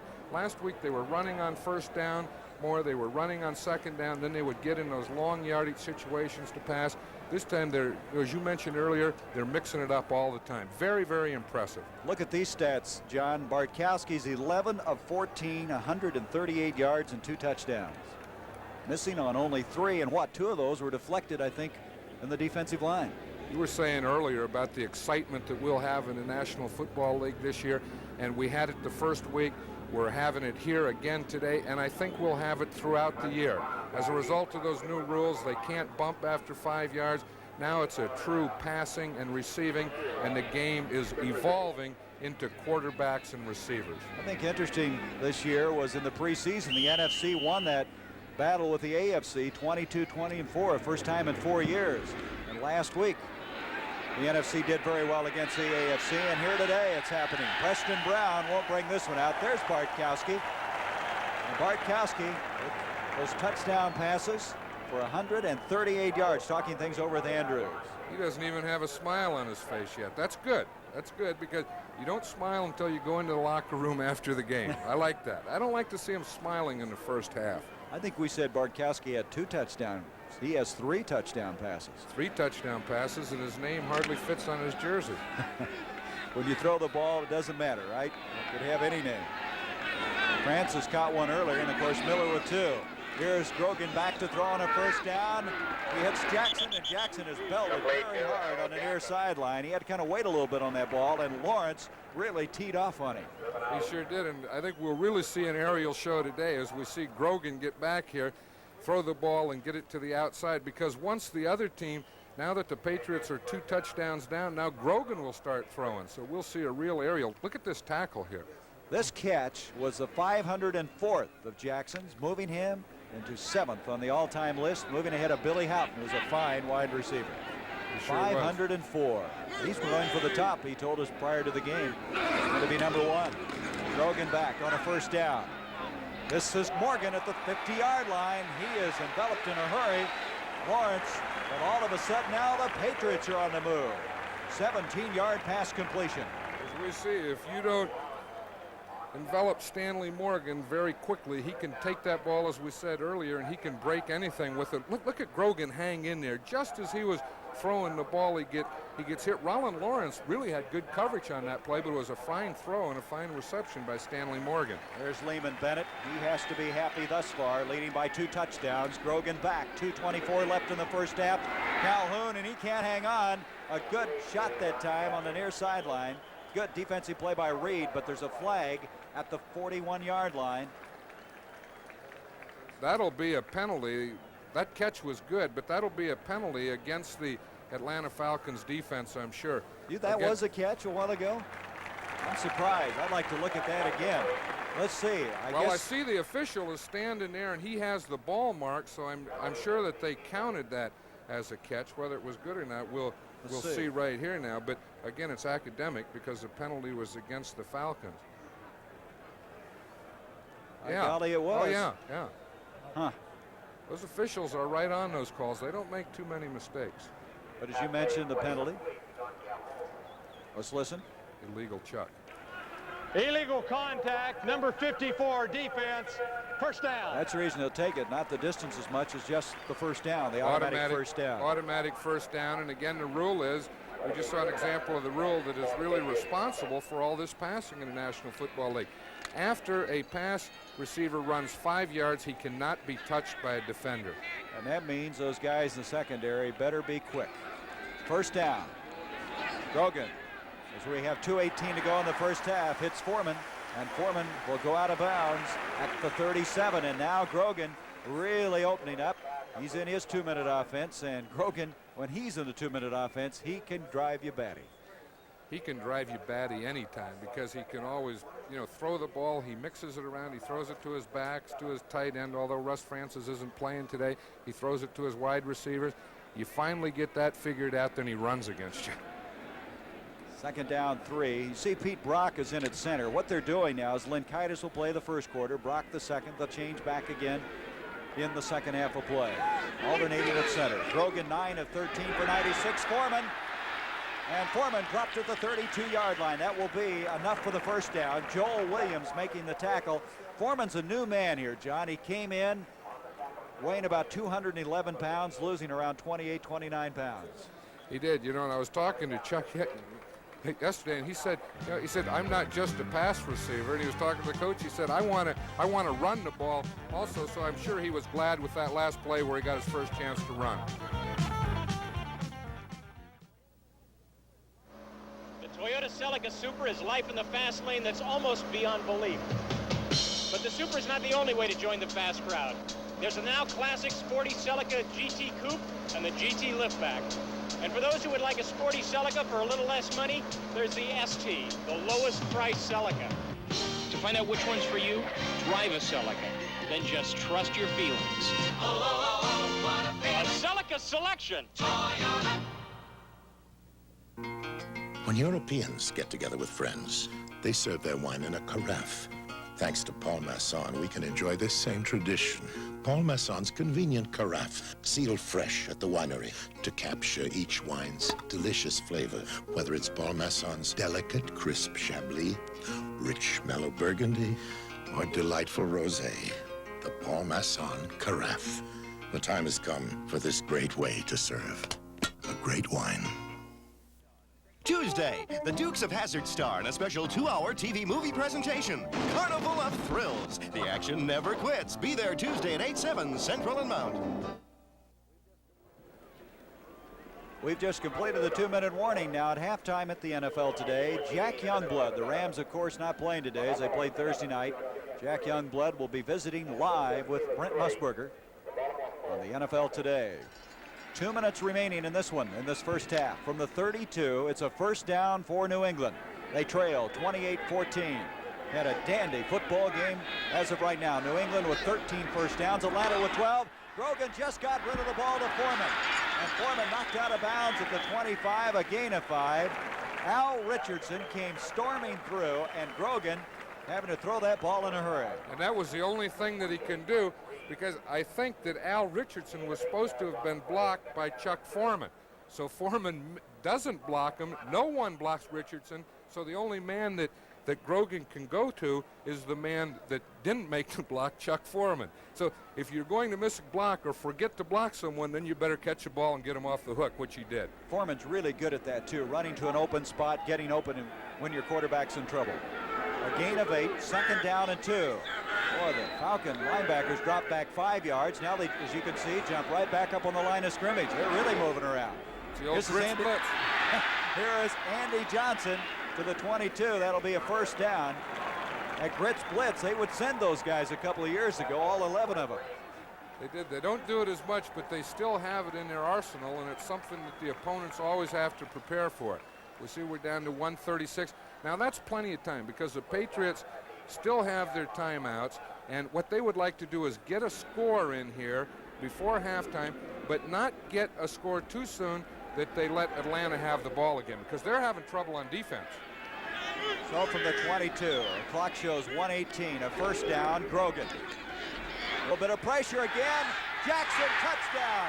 There are 2 flags on the play, but Harold Jackson loose, caught the ball. Let's see what the penalty's all about. I believe it is going against New England. It'll go against New England. The officials are coming back and talking about it, but I'll tell you, you still have to admire Grogan here. You watch him come back, he's getting a big push here in the middle. He has to throw just as he's getting hit, and he not only throws, but he throws right on the spot for a touchdown. That's a great pass. It's a great catch also. Well, it won't count, it'll come back, but it was still a super play. Russ Francis is clear down there arguing with the official. He's not playing. Let's listen to this. Interference, number 29, offense. Well, that's Jackson. He pushed off to get open. You know, the rule on that is now the defender can't touch him after 5 yards, but by the same token, if the defender has a position on you, you have to go around him. You can't go into him or through him. Well, that's a 10-yard penalty, and it's now 1st and 20 from the 32-yard line. The time, 1:12 remaining. The score, 28-14 Atlanta. Grogan up to Johnson. Johnson to the 30, 35, and goes out of bounds. That stops the clock with 1:06 to get some of that yardage back, about 5 of it. Frank Reed over there. So they'll have a second down, still 15 yards to go. Johnson, a very fine football player, but he, like Ivory's, had a history of injuries. He's a fine athlete, and as you say, on that down, on first down, Steve Grogan was just trying to get some of the yardage back. Now he still has 2 more downs to get the ball up for a first down. With 1:06 and 3 timeouts, that's plenty of time. The line of scrimmage just outside the 25 on the second down. Grogan, that blitz is picked up beautifully. Wide open is Morgan. Now that was an interesting development. He and Kenny Johnson were playing handsies on that far side, and all of a sudden he pushed off and was wide open. I think Kenny Johnson was playing the hook. It was either supposed to be a hook by Stanley Morgan, and he decided to go deep, or it was a hook and go where he faked a hook and went. Now again, Kenny Johnson had the position there. That wasn't. The fans are booing here, but if we could see that again, we would see that Kenny Johnson is in the position that Stanley Morgan had to go through him. They just ran into each other there for a moment, and the crowd feeling that possibly he was interfered, but it was, as you mentioned, a stop pattern of some type. It was either a stop pattern or a stop and go pattern. So it's third down now and 14 yards to go. Grogan with time. He has a man. Morgan. Touchdown, New England. Stanley Morgan, a 25-yard touchdown strike. And John, he did a remarkable job getting both feet in bounds. I'll tell you, he did a remarkable job of running the pattern. He did a remarkable job with the catch. And we'll see the play again here. It's a fake blitz as Grogan go back. Grogan was hit as or after he threw the ball. He limped off the field. And look at this throw here. It's right on the money. It has to be because the coverage of Kenny Johnson really wasn't that bad. 1 foot in. That second foot was not in. You know, that official did take time to call that. We see Steve Grogan. He limped off the field. He got hit.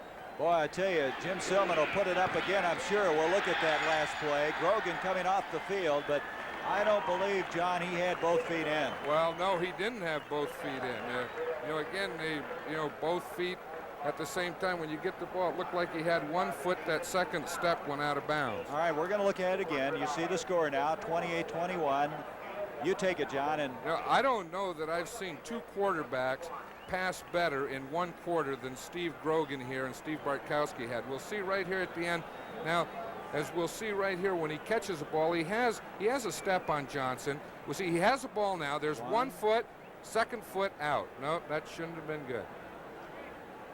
Well, do they even up in the course of a year? I think they do, but you can't tell Atlanta that right now. That was an 80-yard drive and 9 plays, taking only 2 minutes and 11 seconds. We have another man shaken up. And that was a great shot by our cameraman down there to have that reception and that shot of the feet. Number 52, if that's who that is, maybe that's Dwight Wheeler, though. That's 62. The offensive tackle. And Wheeler's the guy who's been trying to replace Leon Gray, only to have injuries slow his progress. And that's who it is, Wheeler coming off. But to go back to that last play, it again shows me how Grogan can move a team. He moved them 80 yards in 2 minutes 11 seconds, still had 55 seconds left on that clock. And we've had great passing in this game. Here's the kick. Smith coming up on the short kick. Look out. What's he doing? The ball is loose and it's out of bounds. Atlanta fortunately will have it. But I don't know what Reggie Smith was trying to do at 5'4". He was trying to receive the bounce. You have to catch those kickoffs on a fly. Now, they were in an onside prevent in that they had 9 men up on the line of scrimmage. And John Smith kicked the ball deep. Not deep, he kicked it over the front line and between the deep line where Reggie Smith is. Reggie Smith's problem was he lined up too deep in an onside prevent. You're better off just knocking that ball out of bounds in a situation like that. Or just fielding it, but you line up more shallow because if it goes into the end zone, then you leave it there. You know, another thing, John, the clock did not start on that play. There's still 55 seconds showing. The officials are talking about it now, and I'm sure that's what they're talking about, that no time ran off the clock. And again, the clock in the last 2 minutes doesn't start until it's fielded on this in the last 2 minutes, until it's touched. Let's listen. Kickoff out of bounds, last touch by the kicking team, re-kick, 5 yards. We'll see it here. It goes over his head. See, now the clock won't start until someone touches it. If they haven't touched it, and then they touch it right there. So the clock should have started there. It was last touched by the kicking team, so they'll kick it over. We'll see, because no one got control of the ball before it went out of bounds. And they have to have control. Excuse me, the clock doesn't start until someone has control of the ball. What would happen, though, so that clock was right. Okay, what would happen then, John, if you just batted the ball out of bounds? Would you have possession there? It would be, right? I'm talking about the team receiving. If the other team didn't touch it. See, okay. Because the kicking team did touch it before it went out of bounds, but didn't have control of it. Had they had control of it, it would be their ball. Smith kicking off again to Smith. And he's going to go out of bounds this time. It's out of bounds. I'll tell you, height hurts you in a lot of ways. And on that last kickoff, a lack of height really had to hurt Reggie Smith. He just at 5'4" couldn't get up high enough. He tried to jump. It looks like Grogan's okay. You know, he's walking around there, and he looks like his eyes look good. He looks like he's happy. So I'm sure he's okay. Look at the stats on him. As you mentioned, 2 quarterbacks really putting it together in this first half of play. 51 seconds left. 51 seconds left to go. Let's see if Atlanta just kills the clock now with Francis and Jenkins wide. In motion, that's Wes McCusker now in a tight end. No, sir, they're going to throw it. Bartkowski to Andrews. Andrews, the 30, a flag on the play as he makes it to the 35-yard line. It's going to be about 3 yards short of the first down. There's a flag on the play, and Steve Bartkowski took a timeout. I bet he wish he had that one back if, in fact, he were going to try and work the ball down the field, because the penalty stops the clock anyway, so he didn't have to take the timeout. It's holding against Atlanta. Here's Andrews again, showing some pretty good footwork. That will be brought back. 10-yard penalty now with 42 seconds. I would imagine Atlanta now be content just to kind of kill this one. I'm sure that they'll be content to run the clock Illegal out. use of hands, number 87, offense. That's McKeska, the tight end, who's in there. He hasn't played a lot because Junior Miller has just been unreal in this first half. Junior Miller continues to play like he's been playing. McKeska won't play a lot. 1st and 20. 28-21. Atlanta with the lead. Andrews now just out to the 20-yard line. So the timeout is going to be called. They'll stop the clock. New England like to somehow get a hold of this football with 35 seconds remaining. Now, that was a timeout that was taken by New England. They have their 3 timeouts.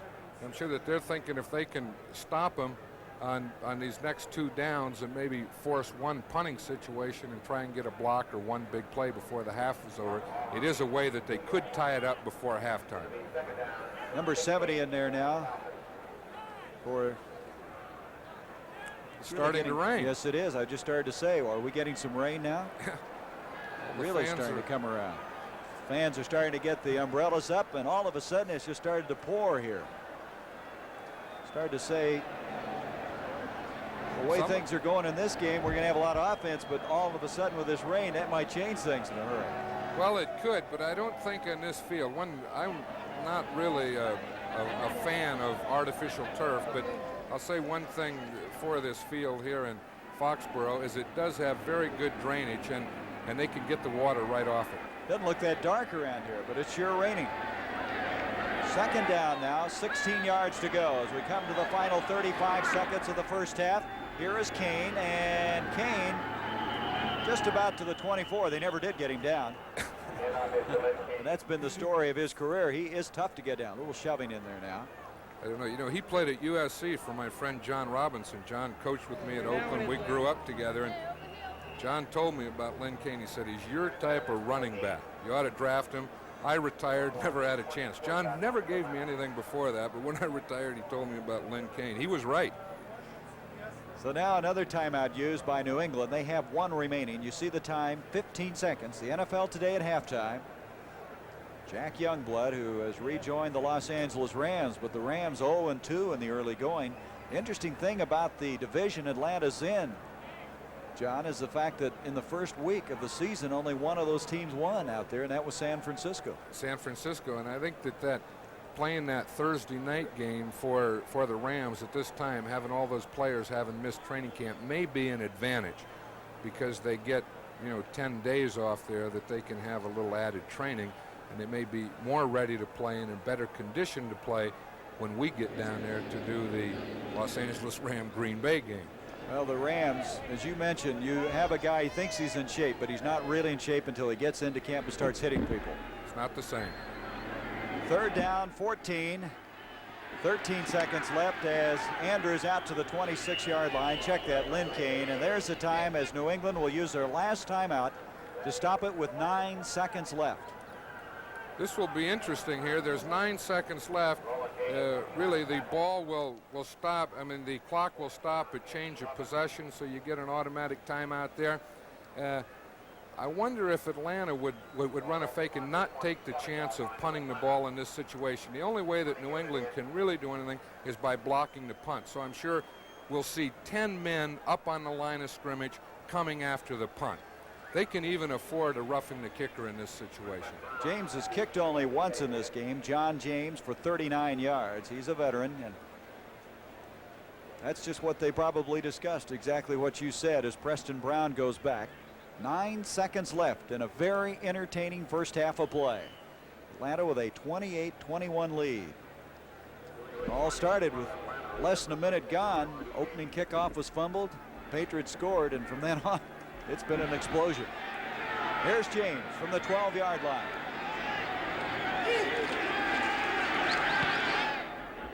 Preston Brown gonna let it hit, and that takes a very fortuitous bounce for Atlanta all the way inside the 15 to the 11, and that will end the first half of play.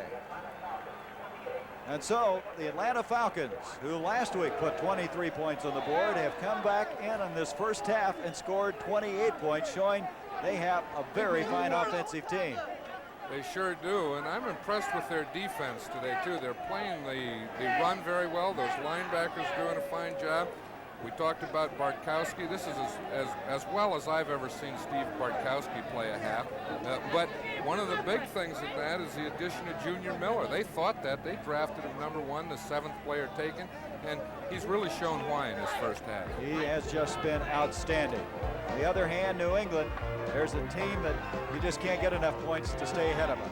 28-21, Atlanta.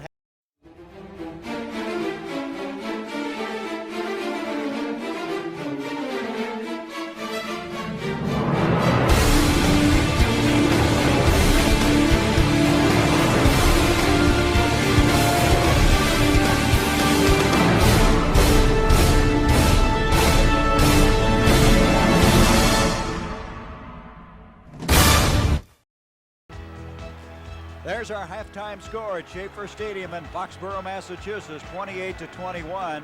And if you are a fan who likes passing, we had a lot of it in the first half, John Madden. As we've just compiled the figures here, in the first half, 290 yards in total offense as far as passing is concerned, 23 of 31, 5 touchdowns. That's very impressive, and of course that's both quarterbacks combined, both teams combined. The impressive thing is not only how well that they've thrown the ball, but there's been a great pass rush, and both of these quarterbacks have shown toughness. We talk about toughness of defensive linemen and offensive linemen, but both of these quarterbacks have hung in there and thrown well under adversity. In this game, the rushing stats are not all that impressive. Atlanta leads with 60 as opposed to 51 for New England. Well, you know, really neither defensive team has stopped the others passing yet, so there's not a need for running. And I think it may become in the second half or maybe in the fourth quarter, running may become an important part of the game, and the team that can run the best and control the ball may end up winning this game. Well, and of course we have a weather factor coming in here. It started raining with about 2 minutes to go in the first half. You know, but one thing about artificial turf, and I said before I never did like it, but it does dry a lot easier than natural grass. But you can see that both quarterbacks hitting a remarkable percentage. 12 of 17 for Grogan. Bartkowski 11 of 14. And Atlanta came into this game. I think a lot of people felt that they're really going to have a tough time staying equal with New England. But they have proved in this first half of play that their offensive output of a week ago was no fluke, as they've come right back in here against this fine Patriots team to score 28 points in the first half. Mazzetti will be kicking off. It's continuing to rain. It did not look that dark when it started raining, but now starting to get more and more that way. And you can see some of the fans, what do we call, adapting to the weather. That one fellow there adapted by taking his shirt off. Mazzetti will kick off. Preston Brown, who had kind of a shaky moment in that first half when he almost did not bring a kickoff out. Back again for the Patriots. The Patriots winning last week. Atlanta losing a heartbreaker. Like to pull even at 1-1. Patriots will head all the way out west to meet Seattle, while Atlanta returns home for the first time this year since the preseason. They play host to the Miami Dolphins. Mazzetti is ready. Mazzetti kicking very well, hitting 4 of 4 point afters after missing one, a very big one, a week ago in Minnesota. And Mazzetti gets into this one very well. He's been kicking off effectively, as evidenced by that one. Preston Brown won't bring it out. And New England will have it at the 20-yard line. Mazzetti's kickoffs have been impressive this year, this week and last week, and that's always an addition to your defense. When you know that the other team has to start on the 20-yard line when you kick the ball into the end zone, that's a plus. Steve Grogan, 12 of 17 in the first half. 2 touchdowns from the 20-yard line. Going to check now offensively. They had some people shaken up. Dwight Wheeler is back in there.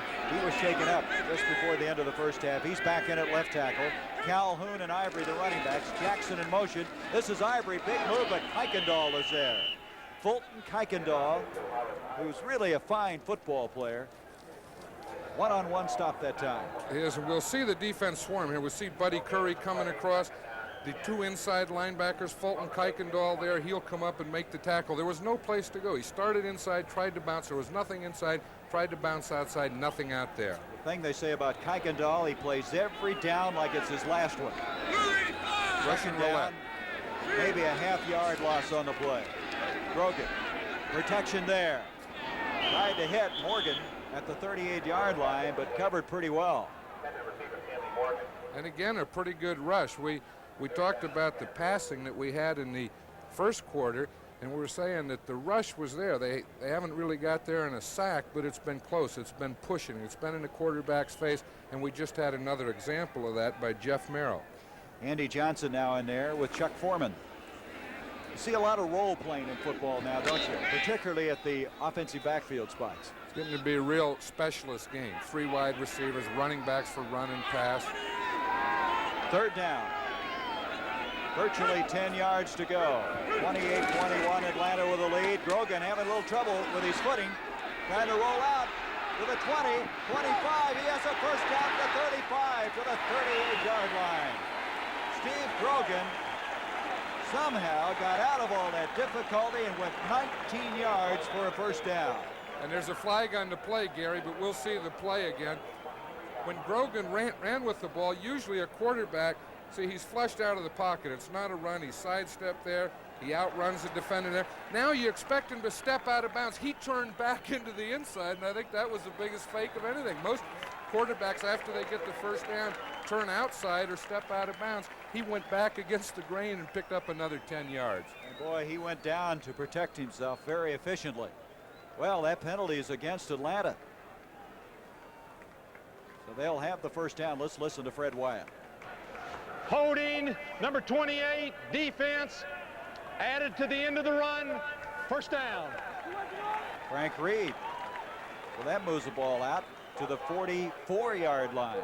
That had to be holding because you can't have pass interference when the quarterback runs.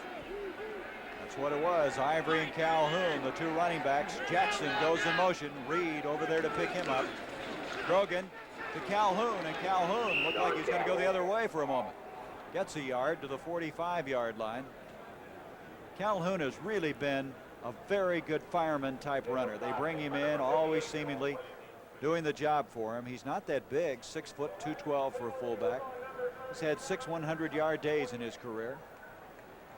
Going to bring up 2nd down and 9. Don Calhoun has also played halfback. You know, if the fullback were hurt, he would go in and play fullback. If the halfback is hurt, he played halfback. He's been a very valuable player for the Patriots over the years. And a free agent in 1975. That's how they picked him up. 2nd down and 9. Just underway, second half. Grogan, protection excellent. Throwing to Morgan. Johnson is there. Kenny Johnson, the rookie who was burned last week, that time played Stanley Morgan hip to hip. He did, and he was in a good position there to make an interception. One thing, we had great passing in the first half, but we also had great pass protection. Watch John Hanna here. He's free in the 3-man line, and when someone gets free or starts to get free, that big guy's there to bump him off.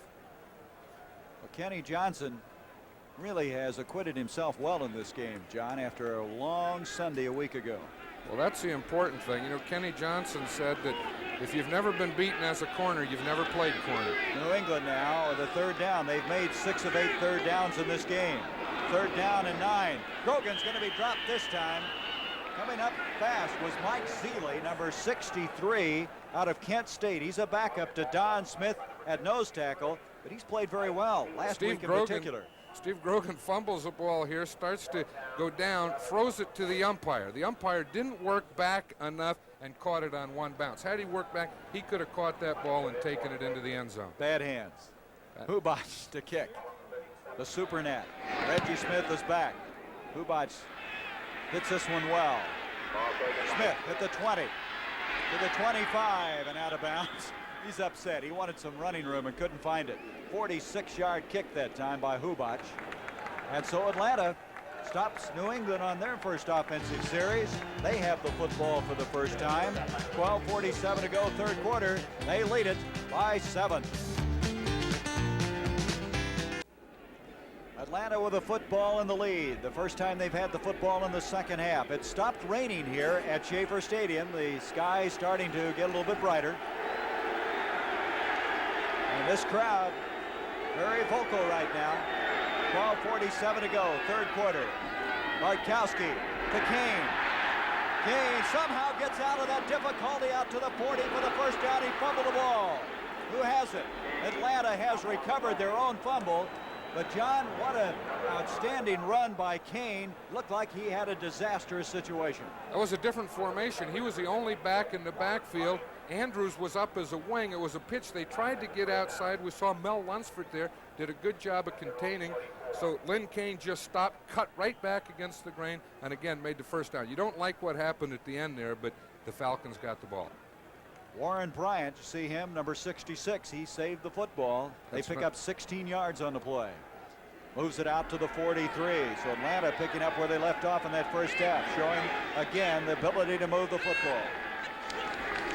Bartkowski throwing on first down again. And that's Jenkins. Did he get it?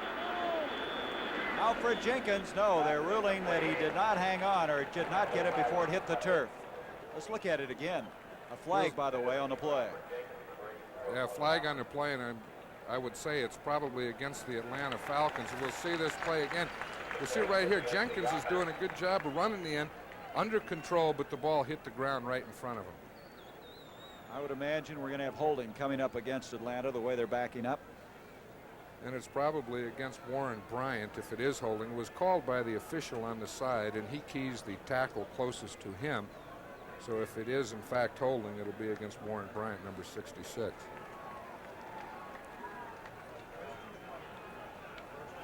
Holding, number 66, offense. Boy, you called that one. You act like that happened to you once in a while while you were coaching. I knew those officials pretty well, and I knew which one called which penalties, and when I saw a holding penalty coming from the sideline, he only keys one person. That's a right tackle. A lot of scrutiny on the right tackle. First down and 20. Again, that was Bartkowski throwing on first down again. Junior Miller in motion. Going to throw on first and 20. Gets it off to Andrews. He has a convoy. 35. Boy, he bounces off of somebody to the 44-yard line. Picked up some of that yardage.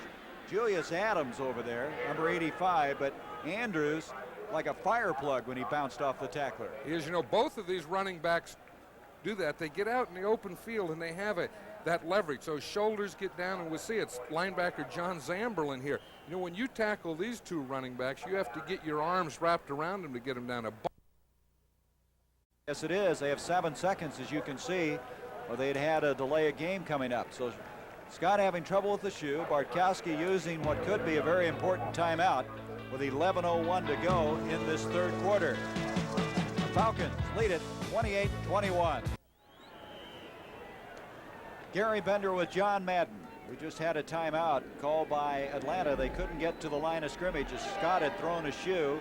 So they have 2 timeouts remaining. They have a second down and 10 after getting 10 yards back after a holding penalty. Bartkowski has Junior Miller. The near side is the tight end. His 2 receivers, Jenkins and Francis, to the top of the screen. Andrews in motion. Bartkowski, second and 10, delivers the ball to Andrews, and Andrews is out to the midfield stripe. He's 4 yards short of the first down. Rod Schote, who's a very fast linebacker, had a tough time staying with Andrews. He did. He had to follow him all the way across the field. Andrews started out in the backfield. He went in motion like he was going to be the lead blocker, continued on and went out into the flat for the reception. That's one thing about these two running backs of Atlanta, Lynn Kane and William Andrews. They're really complete players, as we see. They'll block when they're not carrying the ball. They run very hard, tough to tackle, and they also catch the ball. 3rd down, a yard to go. Atlanta's made thus far 5 of 7 third downs. This time it's Miller, and Miller is very close to the first down. Wait a minute, they say he did not have control of the football. He was juggling the ball as he was going out of bounds. Rod Schott again defending on the play, so that brings up a 4th down. I think that was right again, and we'll see it again, but he has to have control. Not only both feet in bounds, but he has to have control of the ball in his hands. And we'll see him here. His feet are in. He's okay here as he gets the ball here. But you see, he doesn't have control. He doesn't have control. And when he stepped out, he was just getting control. Very close. It was. James to kick. He has an average of 49.5 on 2 kicks in the first half. And he's going to try to hit the corner. Preston Brown's over there, though, and also over there very quickly is Ray Strong as he's run out of bounds at the 17-yard line. And so New England will not have the good field position. That was a 36-yard kick that time by John James. 10:04 to go in this 3rd quarter. They're giving Steve Grogan a standing ovation, and the history behind that, John, as they did it last week, they're trying to generate some enthusiasm. They are, and that's the story of the Patriots this year and their enthusiasm. They've given Grogan a tough time here in this stadium from time to time. Last week they gave him a standing ovation, and they did again today. On a first down from the 17, Grogan hits Hasselbeck, and Hasselbeck has it at the 25-yard line. Well, some people have said that New England is the type of team that's seemingly always upset by adversity, everything from Chuck Fairbanks leaving to contract problems to the fact that they didn't play with emotion. So maybe the fans feel they can help turn some of that around. A quarterback can say anything, that the boos don't bother him, but everyone needs to be loved and accepted, and quarterbacks are no different. Gain of 9, 2nd down, a yard to go. Grogan around the end comes Stanley Morgan, and Morgan really dumped at the 29-yard line. Belted by Frank Reed, but that will be enough for a first down. But did he pay for this one? He really pays at the end. They aren't used to running the open field like that, but he does a good job of getting rid of a tackler there. He just starts to get upfield and gets it right at the end. That's a somersault or a cartwheel. Which is it? I don't know, but you got to reorient yourself after that one, don't you? That's a first down. That's right. At the 29. 28-21, Atlanta with the lead. New England with the football for the 2nd time in the 2nd half. This is Calhoun, and almost picked off by Reed. He had nobody between him and the goal line if he'd have gotten that one. He would have taken it in. That was a zone. I think that Grogan read that as a man-to-man, and then Reed was just sitting out there in the zone. He comes across, makes it down. Now watch the reaction here after he misses it. He gets up in the air pretty good, doesn't it? Like he's stomping on some snakes there or something. From the 29, 2nd down, 10. But again, pretty good pass defense. On the 2nd and 10, Grogan too short of the mark. Jackson, the intended receiver. I'll tell you, that's an interesting thing there. As a coach, you're always looking to say, well, what happened? Grogan wasn't able to step up, and that's what happened. So instead of Grogan and saying, why did he throw it low? That was the point. The offensive line allowed too much penetration inside. The center and the guards have to seal off inside penetration so the quarterback can step up and throw it. And on that pass, because it was short, really should be given to the interior of the Patriot offensive line. 3rd down and 10. Foreman and Johnson, the running backs behind Grogan.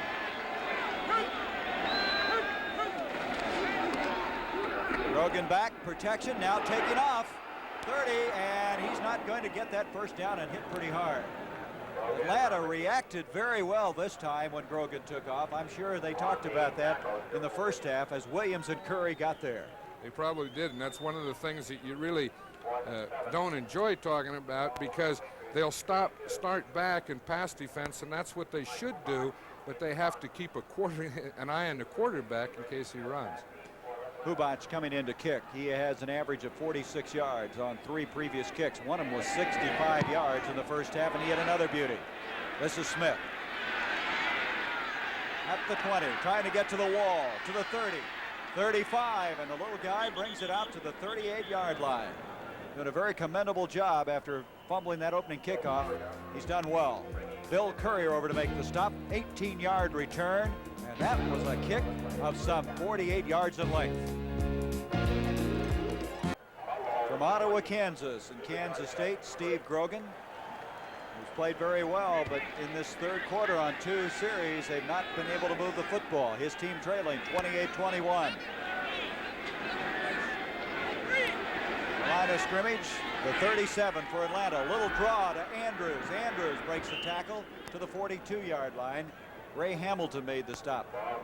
Andrews, he just looks like a little fire plug out there. That was a good play call. We see it's a draw. The Patriots are basically a 3-man line team. On this play, as we see here, they were in a 4-man line, so they were thinking pass. They want to get some pass rush now on first down, so they went to the 4-man line on first down, and Atlanta came back with a good call against it with a draw play to Andrews. Gain of 5, 2nd and 5. 7:13 to go, third quarter. This is Lynn Kane, and Kane has a first down and then some. Check that. Correction, that's Andrews. And Andrews gets a first down, and again showing excellent balance. Getting up very slowly on that play is Roland James, the #1 draft pick from Tennessee. Roland James was getting up slow on that play because he missed the tackle. He was really faked out. We'll see Andrews come out here. He's not only powerful, but watch his moves right here. Boom to the outside, boom back to the inside. Watch James goes down, and they run into each other, and Andrews runs right by both of them. He took his teammate Fox out of the play. But that was Andrews carrying the ball to the 45. First down. Atlanta now starting to establish a running game. First half they had 60 yards. New England had 51. Bartkowski on first down, throwing again, going up top. Alfred Jackson, but overthrown. Jackson, the intended receiver, and Rick Sanford, who was the #1 draft pick a year ago out of South Carolina, had that one defended pretty well. He did have it defended. He had him all the way, and I think Steve Bartkowski decided he was going to try the up to Jackson, to Alfred Jackson, and if it wasn't there, he was just going to throw it over everyone's head and into the end zone. That's not bad. You really, if it is covered and you're trying to go deep, you can't force it. Just let her go, come back, and try it next time. Philadelphia trying to win their 2nd in a row after beating Denver last week.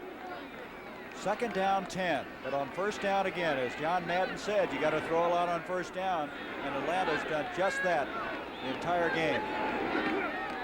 Andrews again.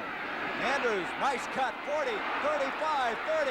Andrews to the 20, 15 to the 13-yard line. Ray Claiborne made the stop, and that time Andrews showed that he can run pretty well. He has good speed. He sure can. He not only has the power, but he has the elusiveness, and then after this move here, the cut back inside, we'll see the speed. We'll see him take off for the long gainer. William Andrews last year had a great year. In the opener, he didn't run for an awful lot, but he's making up for it today. 32-yard run. Claiborne, by the way, has been timed in college in the 9.4600.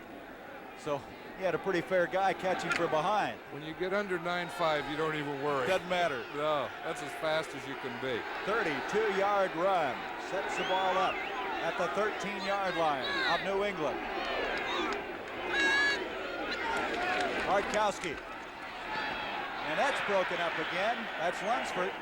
It's the 3rd time unofficially that New England has reached up and batted down a pass.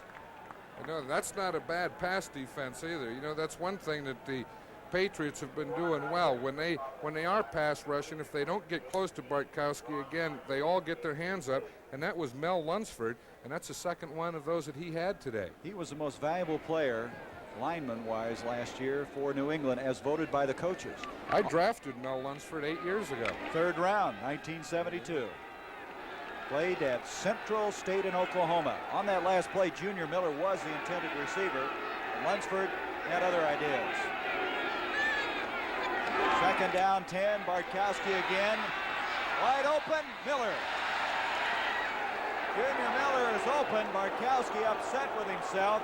That's the same play, John, they threw earlier for a touchdown. That's the same play, and I know that's Steve Bartkowski. You know, he has to shake it off, which he's saying to himself now, geez, just forget it. Wide open, there was no one around him. Again, it was a crossing pattern by the tight end. He'll delay a little, let the others get deep, and now he just works out to the side. See, the safety thought that he was blocking. He went back off him, and no one picked Junior Miller up after the delay. But again, Miller showing the ability to really get open.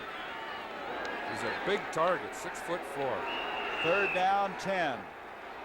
And New England wants a timeout. They're going to use their first timeout. And that might be at a pretty good time because New England right now, I think, a little shaken by that last development. I think so, and the fact that they're one touchdown down, this can be a very big drive for Atlanta offense and New England defense, because one touchdown, they don't have to hurry, they don't have to rush, they know all they have to do is score one.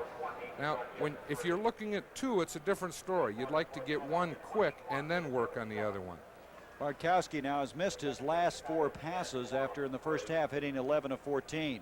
But the one he'd like to have back was that one with Miller wide open. Saw some other scores. The Lions trying to make it 2 in a row. There's Lehman Bennett. Imagine Bartkowski kind of glad to have a little time to talk it over. It was not his timeout, it was New England's. I think in this situation, both teams are happy to have this timeout. You know, they've been on the field. They're getting a little tired. They get to rest up for a real spurt here. And again, this is a big play. We have 3rd and 10.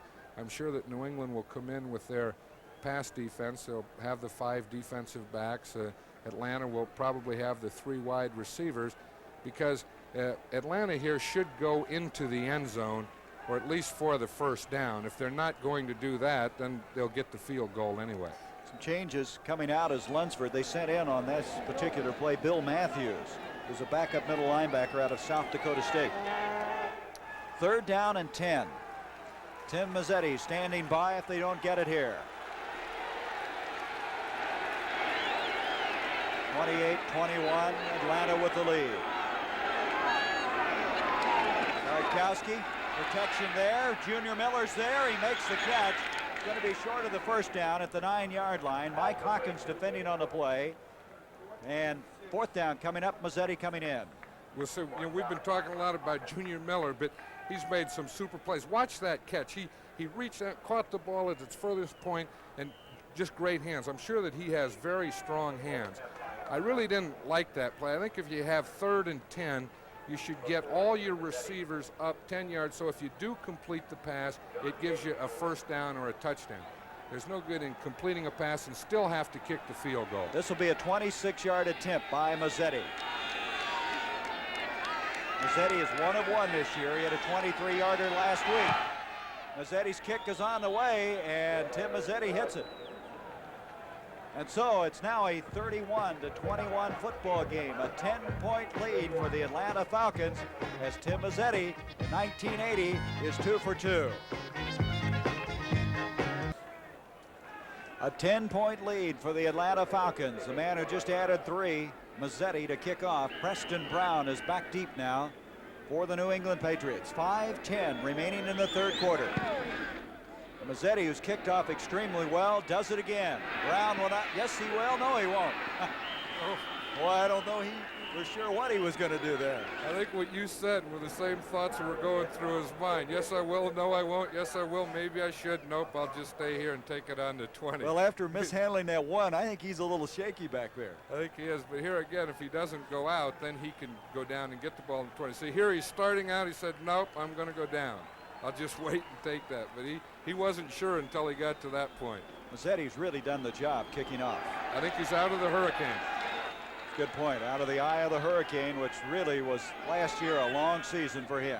At the 20-yard line, Calhoun, Ivory, the running backs. This is Calhoun, 25, 30, 35, and a first down all the way out to the 39-yard line. Harold Jackson, who was split to the near side, threw a block on that play. I tell you, the other person that threw the block on that play was John Hanna, the left guard. We'll see him. See big number 73 pulling out here. Watch this. Reed comes up, the strong safety. He takes him out right there to let Calhoun get by. There's John Jackson throwing a block too. Gave Calhoun just the step he needed. 17-yard pickup. Boy, you talked about Hanna, and he's living up to everything you said about him. Run and pass, and he does it all. Hanna's 6'2", 265 pounds. Grogan with a first down. Calhoun flying up there, ready to really unload on him was Jim Laughlin, as now you see the Patriots defensively, they have been tested today.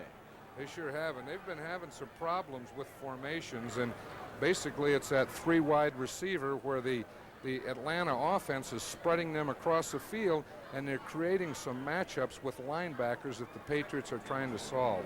Rich Schumer, the defensive coach there, former head coach at the University of Wyoming. Second down, 10. Line of scrimmage, 32-yard line. Should say 37-yard line. Grogan in this second half is 1 for 6 for 9 yards. This time he hits Morgan. Well, that's Carlos Pennywell who's checked in for the first time, and Pennywell, who had 1 catch last week for 16 yards, grabbed that one. But again, John, Atlanta deployed themselves very, very well. They lost a half yard. Very well. They weren't fooled on that play at all. It was a play pass fake where they faked a run to the right and came back with a screen to Carlos Pennywell to the left.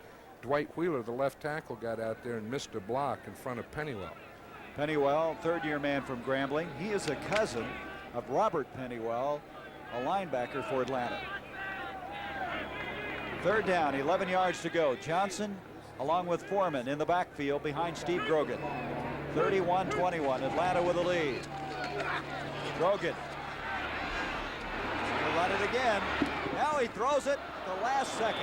The intended receiver was Hasselbeck, the tight end. That was a surprise. All of a sudden, he just rifled a shot.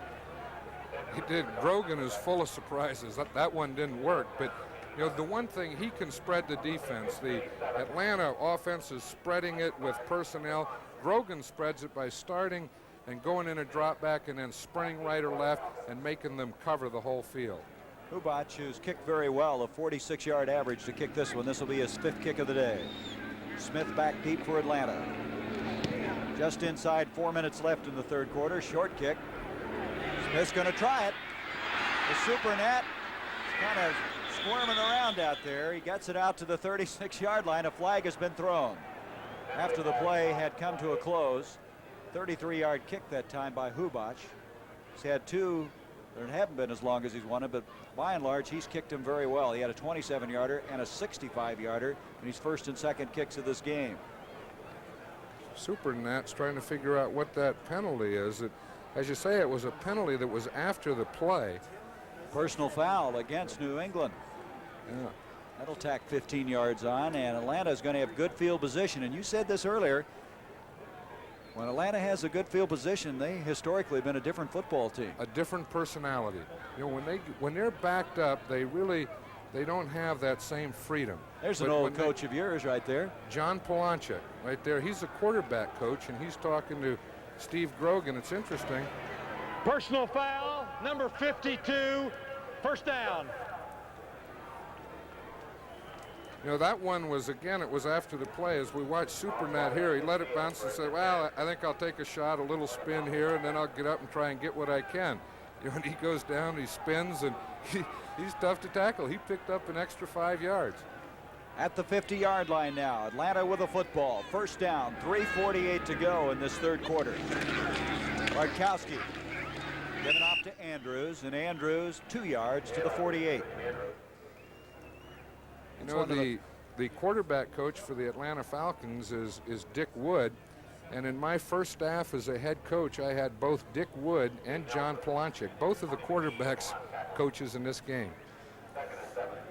Polanchik, you're telling me, is the smallest man on your staff, but if you ever had an altercation on the practice field, he broke up all the fights. He'd just dive in there, and I had these big coaches, you know, and they'd back off away, and old Polani would just jump right in the pile. Andrews now has 79 yards on 12 carries. Second down and 7. Bartkowski, the blitz. Boy, is he hit. Really dumped by Rod Schote. Schote did that last week in that football game against Cleveland. It was a big one. You know, they haven't been bringing that weak side linebacker a lot in this game, and I think Atlanta started getting those backs out, and they forgot that Schote might come. See, and he comes from the outside, and they didn't. That should have been either the guard or the tackle on that side, Scott or Ken. They both doubled the end and let Schote come. They didn't check him. Boy, he teed off on Brian Sipe a week ago. That's the first sack of the game, and only the second this year that Atlanta's given up, showing you the improvement in that offensive line.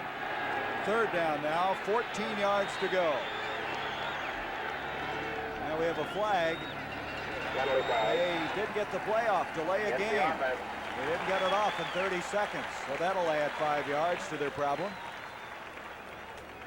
It was really, again, they were in the 3 wide receiver set. They had the New England defense spread all across the field, but they took too much time. Delay, offense.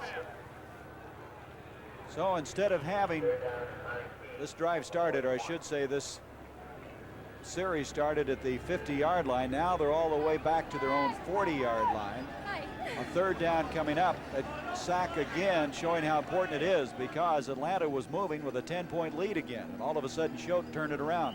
3rd and 19. That's when I always wanted to get a drink of water, and Bartkowski isn't going to let his coach. He called timeout, and he says, I want to go over and talk to you and see what you want to do on this play. Well, they have only 1 timeout remaining, and we still have 2.5 minutes left in this third quarter, so Atlanta using their timeouts early in this football game. You know, in the fourth quarter, or at the end of the fourth quarter, that could very well come back to haunt them.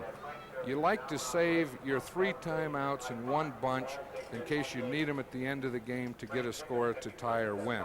And now they've used 2, so of course with a 10-point lead, maybe it's not as important right now, but it very well could be in the last 2 minutes of this game.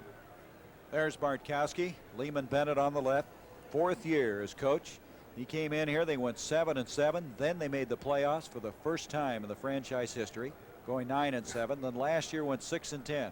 Who's he yelling for? An idea. Third and 19, none of them work. You know, that's the one. What do you do? 3rd and 19. Now those 2nd and 2, of course, they're a lot of fun. Everyone wants to call that play. 3rd and 19, you tend to look around and yell a lot. Boy, look at this. Philadelphia 28-7. They have been impressive in the first 2 weeks. They sure have. From the 40-yard line. 3rd down, as we mentioned, 19 yards to go.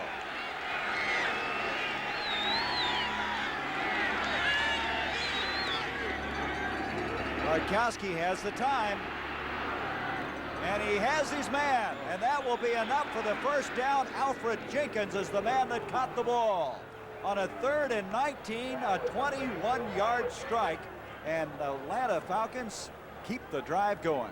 We have seen some very interesting and great throwing today by 2 fine quarterbacks as we see Bartkowski. Look at all those people around him. He takes it and zips it out there for the first down.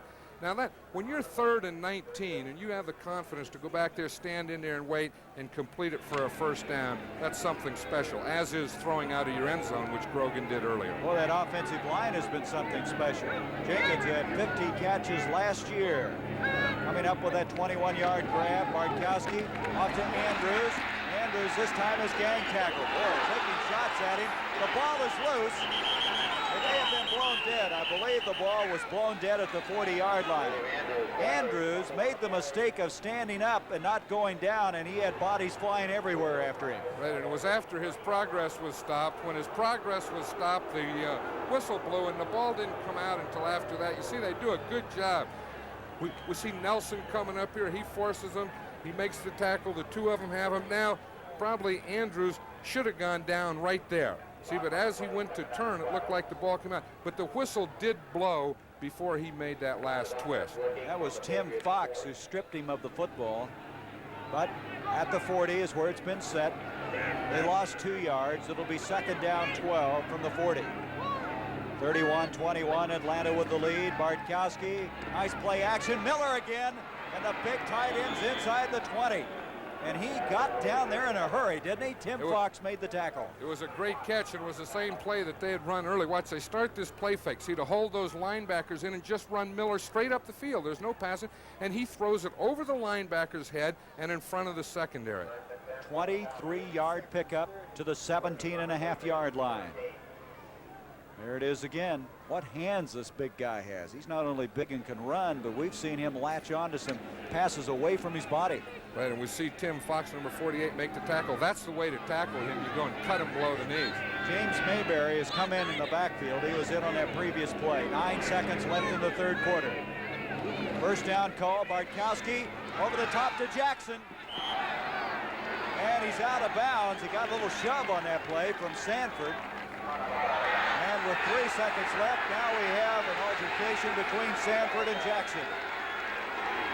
Again, I know what Jackson was upset about. He was upset that after he was out of bounds, he was pushed and maybe pushed into that wall down there. But the one thing, you can't take the officiating into your own hands. I learned that as we watch this. You see, the ball is a nicely thrown pass. It's right over his head into his hands. But as he's going out, you see, he's pushed. And in fact, he does end up in the wall, and he had a little time to think about it. And he said, heck, that guy pushed me. Quite obviously.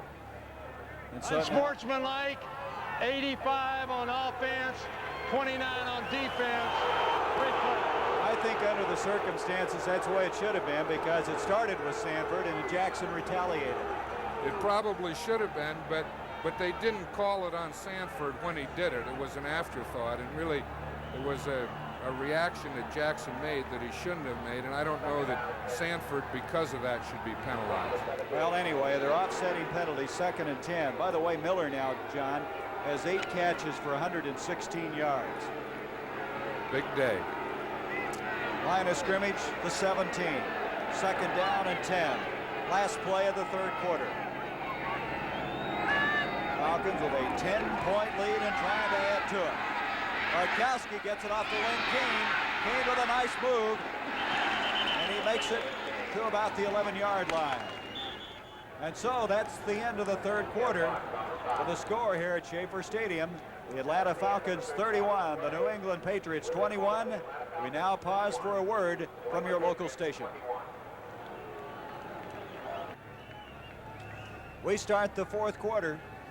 Atlanta with a 10-point lead, and John, this is a very important drive for the Falcons. If they get anything on this drive, it's really going to put New England in a hole. Well, especially if they get a touchdown. They have 4 yards to go here, but a touchdown would probably make those timeouts academic at this point. 3rd down and 5. Atlanta's made 6 of 10 third down conversions. Bartkowski eludes the on-rushing lineman and delivers the football to Kane. And Kane at the 10-yard line. They're still going to be 2 yards short of a first down. So 4th down coming up. Tim Mazzetti, earlier in this game, in this third quarter, hit a 26-yard field goal, and he'll be coming in again. That's the second time that they did that on 3rd down in the Patriots area. A 3rd down again, threw it short of the first down, and they still have to kick a field goal. I think at that time he was probably thinking deeper, but he got a little pressure and had to dump it off. Did a good job avoiding that on-rushing lineman. This is going to be a 28-yard field goal attempt. John James to hold. Mazzetti for the year is 2 of 2. Mazzetti's kick is on the way, and he has it. And Tim Mazzetti is 3 of 3 in this season. 2 here today. It's now 34-21 in favor of the Atlanta Falcons, who've played very, very well.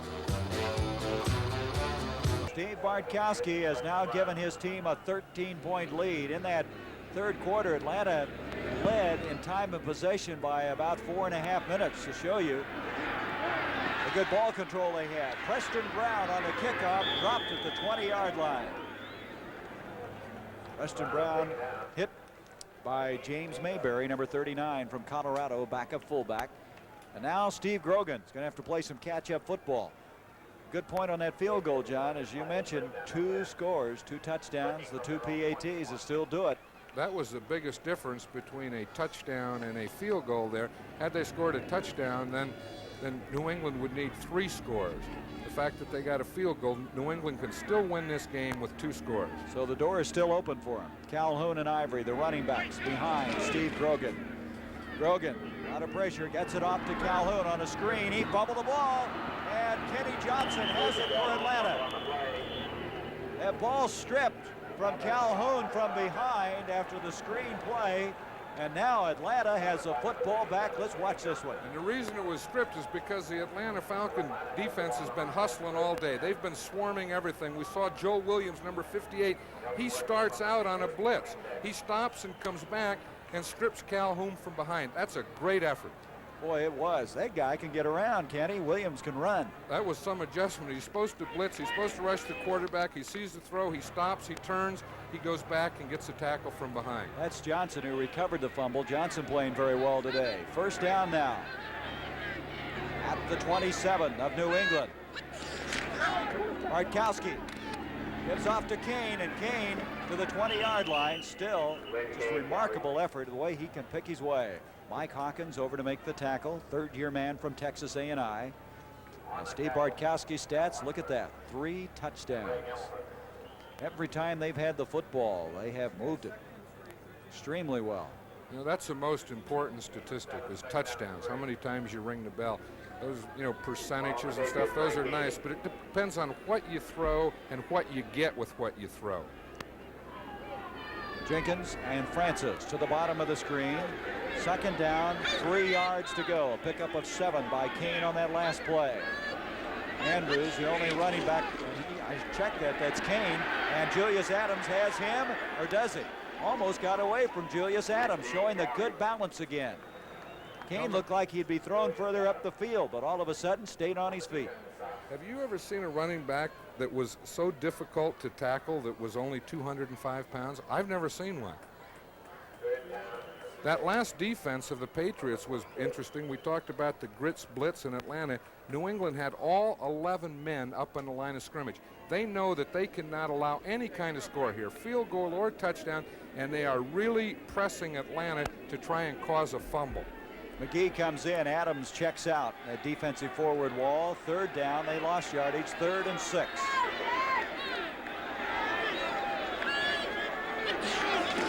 Bartkowski on the play action.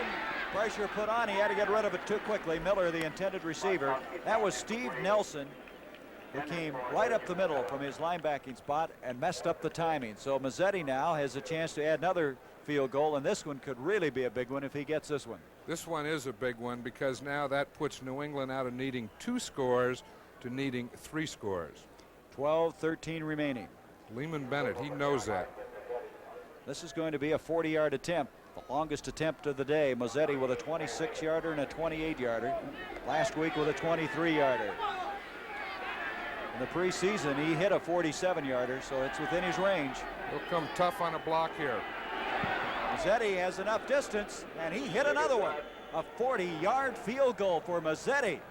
And he's a big story here today for these Atlanta Falcons, who now lead at 37-21 with 12:09. And Atlanta trying to pull at even 500 after 2 games. Atlanta now with a 37-21 lead. Mazzetti kicking off. Mazzetti with 3 field goals in this game. Preston Brown from the goal line. He'll bring this one out. There's a wedge ahead of him, and he's not going to go very far. 17-yard line. Last week, the NFC won both of the interconference battles. Tampa Bay defeating Cincinnati, Philadelphia defeating Denver. And now here today, an NFC team, Atlanta leading New England. There's always been a lot made in the past of the AFC being the better conference. But in the preseason, the NFC also won that standoff 22-20-1. A little more equity, you think? Well, it looks like it. You know, Atlanta from last week to this week has made amazing improvement. I bet they had a great week of practice. First down now from the 20. Back to throw is Grogan. And was that caught by Calhoun, or did it hit the ground? They're going to give him the reception. It was. They need a lot more than that to go as we see Kenny Johnson here. I think that this is a big story. You know, last week they lost. Ahmad Rashad caught 11 passes against Kenny Johnson. They threw for 395 yards. This week, this man has made an amazing comeback for a rookie. And his confidence had to really be shaken. Here's Grogan, dropped for a loss. Hammered pretty good that time, and that's 56, Richardson. That's the 2nd sack of the day for this Atlanta team. Richardson and Williams. We watched Williams earlier, and Richardson two big improvements in this Atlanta defense along with Buddy Curry. There's 3 young linebackers, 2 rookies, and 1 second-year man contributing to the Falcon defense. And they're doing a good job of pass rushing. You know, they don't do it with size. Williams is only 215 pounds. Al Richardson is only 206 pounds. But they both run very fast. They can take on a block, come off it, and run fast to the quarterback. 3rd down, 10 yards to go. Grogan back, the sun starting to break through. Off to Foreman. That didn't look very good. Foreman open, but that'll bring up a 4th down. Looks like the Patriots are starting to press a little. Boy, Philadelphia is doing a number on Minnesota. 42-7. That's hard to believe after all the offense the Vikings had last week. New Orleans trailing Chicago. Chicago losing on that unbelievable blocked field goal last week in Green Bay. Hubbach, a beautiful kick. Oh, what a kick. Smith back inside the 25-yard line. He has it out to the 41, so he got a lot of that back. Coming over was Larry McGrew, the rookie linebacker from Southern Cal. But that kick by Hubbach, 58 yards. He earlier in this game had a 65-yard kick. From the 41, Atlanta with a 37-21 lead. 10.5 minutes. That 17-yard return by the Super Nat kind of offset that long 58-yard kick by Hubbach. Francis and Jenkins, the wide receivers. Andrews and Kane, the running backs. All 11 up. Well, they did that earlier. Well, you're gambling there, aren't you? The flag on the play. Running the ball is Kane. Kane just won't go down. He breaks the tackle to the 35, 30. He's going to take it all the way to the 10, 5 to the 1. Now, Schote caught him, but again, there's a flag on the play. But regardless of whether that goes or not, it just shows you again of the resourcefulness, the strength of this Lynn Kane. That was 58 yards. They are going to bring it back, but what a run. 2 flags on the play, in fact. Yeah, there's 2 flags, and they'll be offsetting, so it'll still be 1st and 10 in the same spot, and they'll play it over, which is a shame because Lynn Kane not only made a great run with great effort, but then to have to come all the way back and do it again is very difficult. But you still can't take that run away from him. It won't show in the statistics, but everyone that's watching this game saw. Holding, number 87, offense. Offside, number 70, defense. Replay. Well, McDougal was for New England, and McKeska, tight end in there, was the other guilty party for Atlanta. That would have put Kane over the 100-yard mark because he had 51 yards on 13 carries. For the 2nd week in a row. Yep. Dallas at Denver or Washington at New York. That will be the second half of our CBS doubleheader, so be sure to check the listings in your area. Boy, those will be 2 fine games. Denver after losing the first. The Giants, what a surprise they were last week in St. Louis. McKeska and Miller, 2 tight ends in. 1st down, 10. Kane going to run again. This time he's going the other direction, or isn't? Swarm under. I would have thought that Kane would have been awfully tired after that long run. You would think so, and maybe they could have let William Andrews carry it once there, but again, he held up his record of not letting one man tackle him, and I've seen 2 games now, and I haven't seen one man tackle him yet. Lehman Bennett's team. As we go inside the 10-minute mark with a lead here that I'm sure many people, as they see the score throughout the NFL, are very surprised. Now it's 2nd down, 17. Kane again. Kane out to the 35. Gets a little bit back. Ray Hamilton over there to make the stop. Time starting to be very important for this New England team. 9.5 minutes left. You know, Gary, when you have a quarterback like Steve Bartkowski and you have running backs like Lynn Kane, William Andrews, wide receivers like Wallace Francis, Alfred Jenkins, and then a tight end like Junior Miller, I don't think Atlanta all year will ever really be out of a game before they go into it. And add to that, John, how well their offensive line has protected Bartkowski. That's the story I'm really surprised about. I can't imagine this team giving up 54 sacks last year. Right, and then add to that the improvement of their defense with the 3 new young linebackers. 3rd down now, 15 yards to go. Now a discussion going on out there. Updating the third period scores. Detroit 8:58 showing on the scoreboard clock. After the rain we had in the first half, it's cleared here, and very pleasant New England day. The leaves are starting already to change up in this area. It's been very dry up here. As an end result, the leaves changing earlier than usual. You see that field judge here, Swearingen?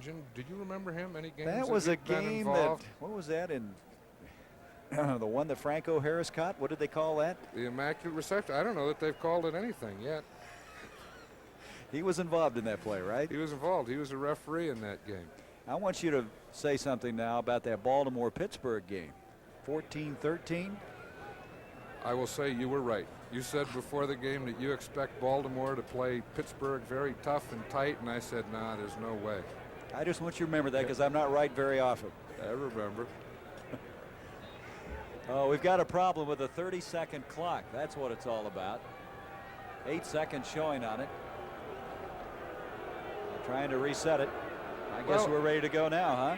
It's early in the season, and sometimes the stadium clocks aren't in shape yet for the regular season. Well, they were going to start again, and now they stop it again. It still only says 8 on it, and they aren't going to start until that thing says 30 or whatever it's supposed to say. Ray Strong has come into the backfield now for the Atlanta Falcons. Tonight on CBS, outstanding lineup coming your way following the doubleheader. 60 minutes. Archie, One Day at a Time, Alice Jeffersons, and Trapper John M.D. all on CBS tonight. Yeah, they got the clock back in shape now. Well, you know, it's not the 30-second clock, John. It's the game clock. They've now moved it from 8:58 to 9:06. They wanted to give him 8 more seconds, right? And there was 8 seconds on the clock.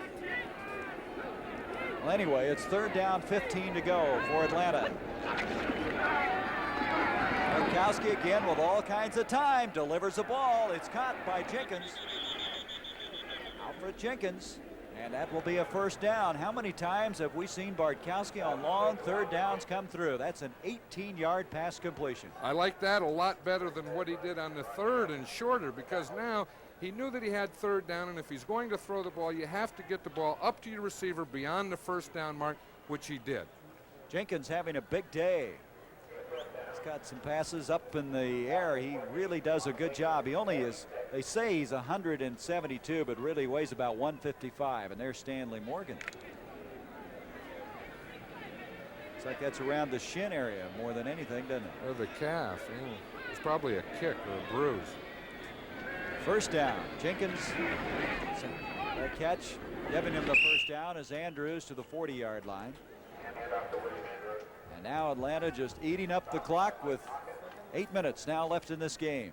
You know, we were talking at halftime where really in the 1st half there was no need for either team to run because they were doing so successfully throwing the ball.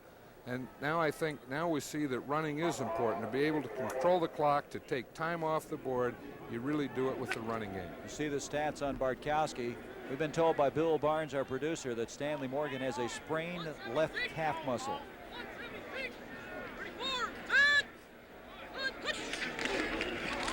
Glenn Kane, and whoa, what a tackle that time by Choate. Choate has really played well in this game.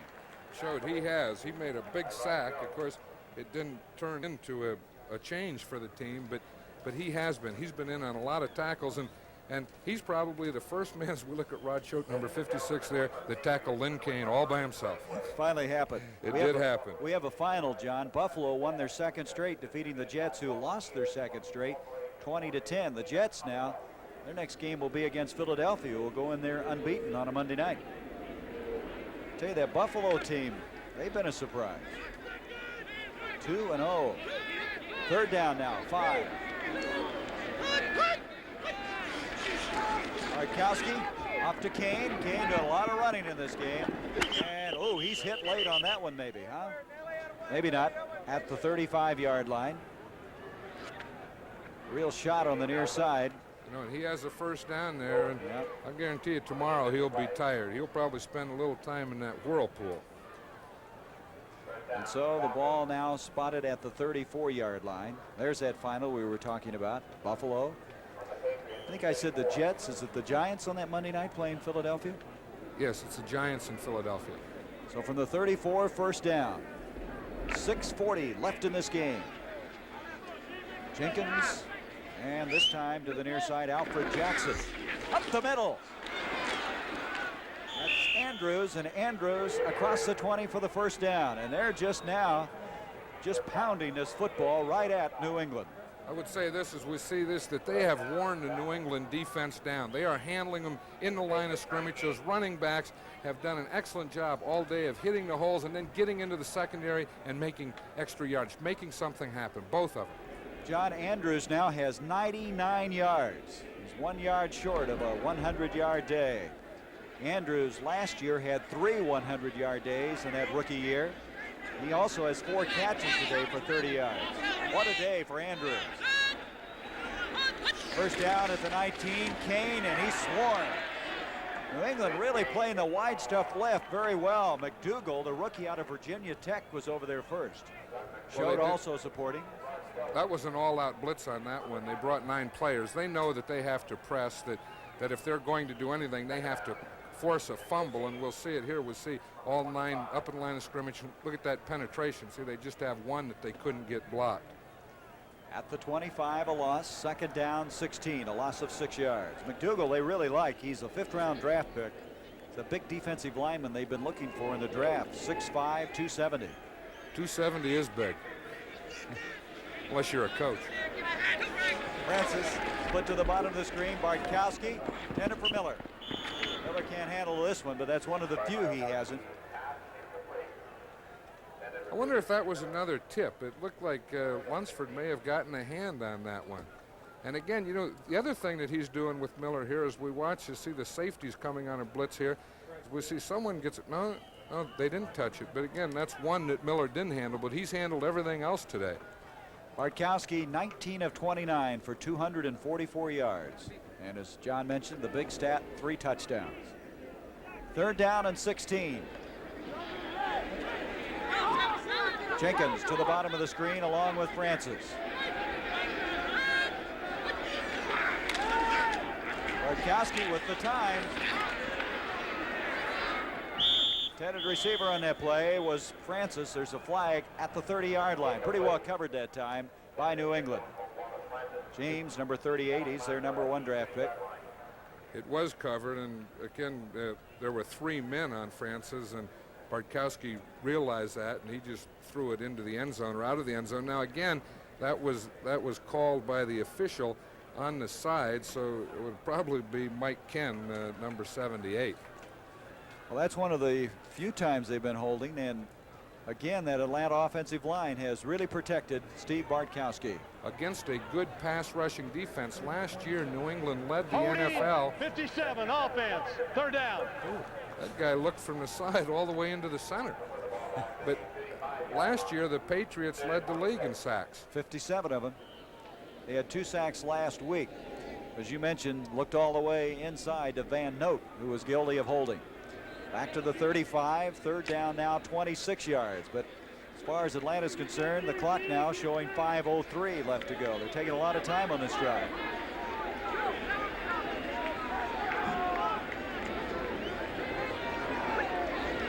Bartkowski with the time to throw again. Broken up at the line of scrimmage again. Another one of those arms up in the air. While he's been protected, that's been the only breakdown. Those long arms of that New England Patriot front 4 has really caused some problems. I know that's about the 4th or 5th tip that they've had on that, but at this point I'm sure that Bartkowski isn't too concerned with it. I'm surprised that to take some more time off the clock that he didn't run the ball then and keep the clock running. Preston Brown will go back for this kick, this punt from John James.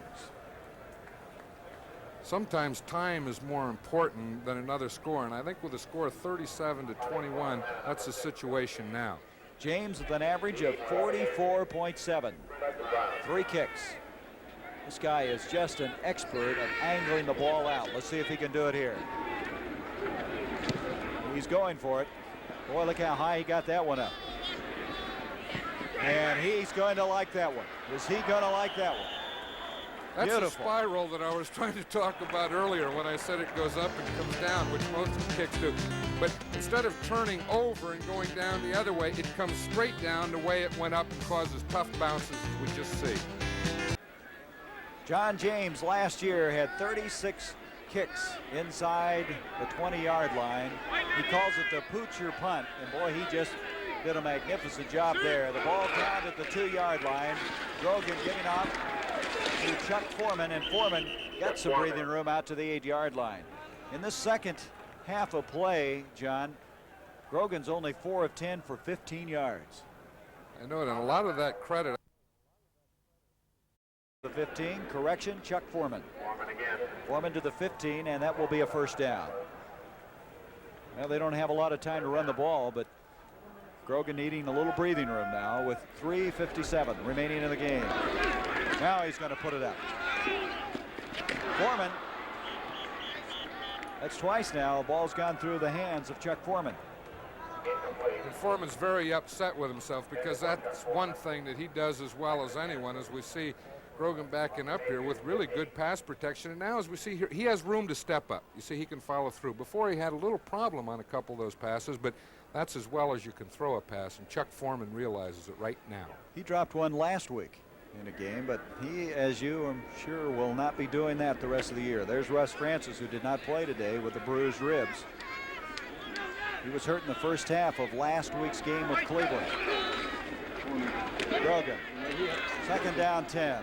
Hasselbeck, the tight end, is playing in place of Russ Francis, makes a first down catch out to the 33-yard line. And now New England without a huddle, ready to go again. When we talk about big targets as a tight end, Don Hasselbeck is sure a big one, 6'7". You know, that's easy for a quarterback to see, especially when you're Steve Grogan at 6'4". Francis is 6'6". That was a 17-yard pickup. Grogan again, intercepted by Buddy Curry. Curry, the rookie linebacker, fumbled the ball. Robin Lawrence comes up with it, and Atlanta has the football. Buddy Curry, we've talked about all day long.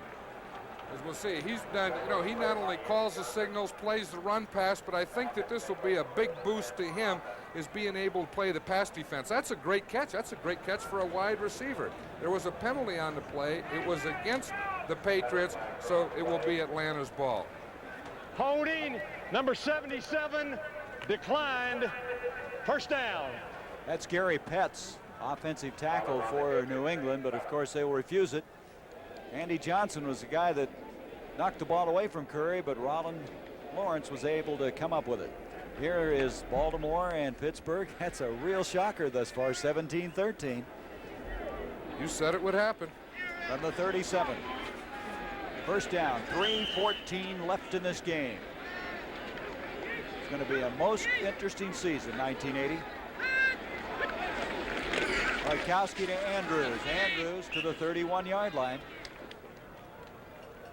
I'm sure that they talked to Steve Bartkowski on the sideline that last time, and they've decided now that they will just run the ball, keep it on the ground, and get time off the clock. They have two tight ends in there and a tight wing. They're really using a short yardage type of offense. That put Andrews over 100 yards for the day, that last carry. 103 yards on 16. So, for Andrews in his career, he's had 4 of them. Last week only 35 yards, but he's come back this week. Kane had the 100-yard day last week. Good balance. Second down 4. Andrews again. And the Auburn product inside the 25 for a first down. Zamberlin making the stop. When Lehman Bennett said that getting William Andrews, as we see him here, look at the power that he comes through that line with.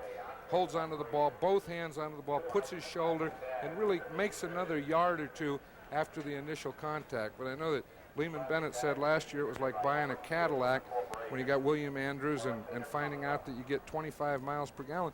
Sometimes it looks like he thinks he bought a Cadillac and he ended up with a Rolls Royce. That was Lunsford that tried to take the ball away from Andrews. Well, in this situation, that's one thing that the running backs have to do as they go through. It's not really as important to gain a lot of yards as it is don't have a fumble, because that's what the Patriots are trying to do, is cause a fumble. So it'll be a first down for Atlanta with 2:19, a timeout called. Both these teams now have 1 timeout remaining. Bartkowski coming into the huddle. Well, I tell you, Atlanta after losing that tough one last week, showed some real character coming back this week. They sure did. I know I was talking to Wallace Francis at the hotel last night, and he told me that they talked about that all week, that you just can't talk. You have to play a complete and full game, and they have today. First down from the 24-yard line, and up the middle they go again with William Andrews, and Andrews is to the 20. Gain of 3. Be second down 7. It's going to be a tough home opener for Atlanta next week. Another timeout is called, this one by New England, and they have no timeouts remaining, as Atlanta will go home against Miami, and New England goes west against Seattle. And look at this, Detroit now picking up some breathing room against Green Bay, and the Lions under the direction of Monty Clark will be 2-0, and there is a final. Philadelphia over Minnesota. You saw the Vikings. You think they could be held to 7 points? No, I didn't. I didn't think they could be held to 7 points. They obviously were. So Philadelphia's 2-0. Atlanta will cause a lot of teams problems this year. You know, they may not be in the playoffs, but they're sure going to be in any game that they play in. It's Gary Petz, a former New York Jet. His team, former teammates, losing their second in a row today. They don't look like they're very happy, John. No, they aren't. They don't have much to be happy about. They were happy last week, though. And so from the 20, Atlanta, they second down and 7. 2-12 as we approach the 2-minute warning. Kane gets to the line of scrimmage, and that's all. Atlanta now, prior to that last play, had 404 yards in total offense. And so the 2-minute warning is here. 2 minutes left in this game at Schaefer Stadium. Atlanta Falcons with a 37-21 lead when we return. Doubleheader to follow. One of these two games, Dallas at Denver, Washington at New York. Denver and Washington losing their first games. Be sure now to check the local listings in your area. That will follow immediately at the conclusion of this football game. 3rd down and 7 for Atlanta at the 20-yard line. Here comes Andrews again, and Andrews already well over 100 yards for the day, inside the 15 to the 13-yard line. Now I'm sure that quarterback Steve Bartkowski will be watching the 30-second clock very close, because he wants to take as much time as he can now. He has the first down, and they can just run the clock out from this point on. That was a first down run by Andrews. Give credit to that line. Ken, Scott, Van Note, Thilman, Bryant up front. Bryant 66, Thilman out of Arkansas, 4th-year man. He's number 68. They protected Bartkowski, and now they're opening up the holes up the middle to give Andrews now for the day 123 yards. And there he is. Boy, he may have been the coup of last year's draft. You know what? I think he was. The other thing, we talked about the offensive line, but is the blocking of the running back that didn't carry the ball, whether it be Lynn Kane or William Andrews. That was something that added to that running game today. You saw Bartkowski just fall on the ball. The Patriots have no timeouts remaining, and you see the time ticking away. So Atlanta will go to 1-1. New England will finish this game today at 1-1. As you look around the league, this Atlanta football team is going to have something to say about that Western Division, aren't they? They sure will. And how about that Detroit team?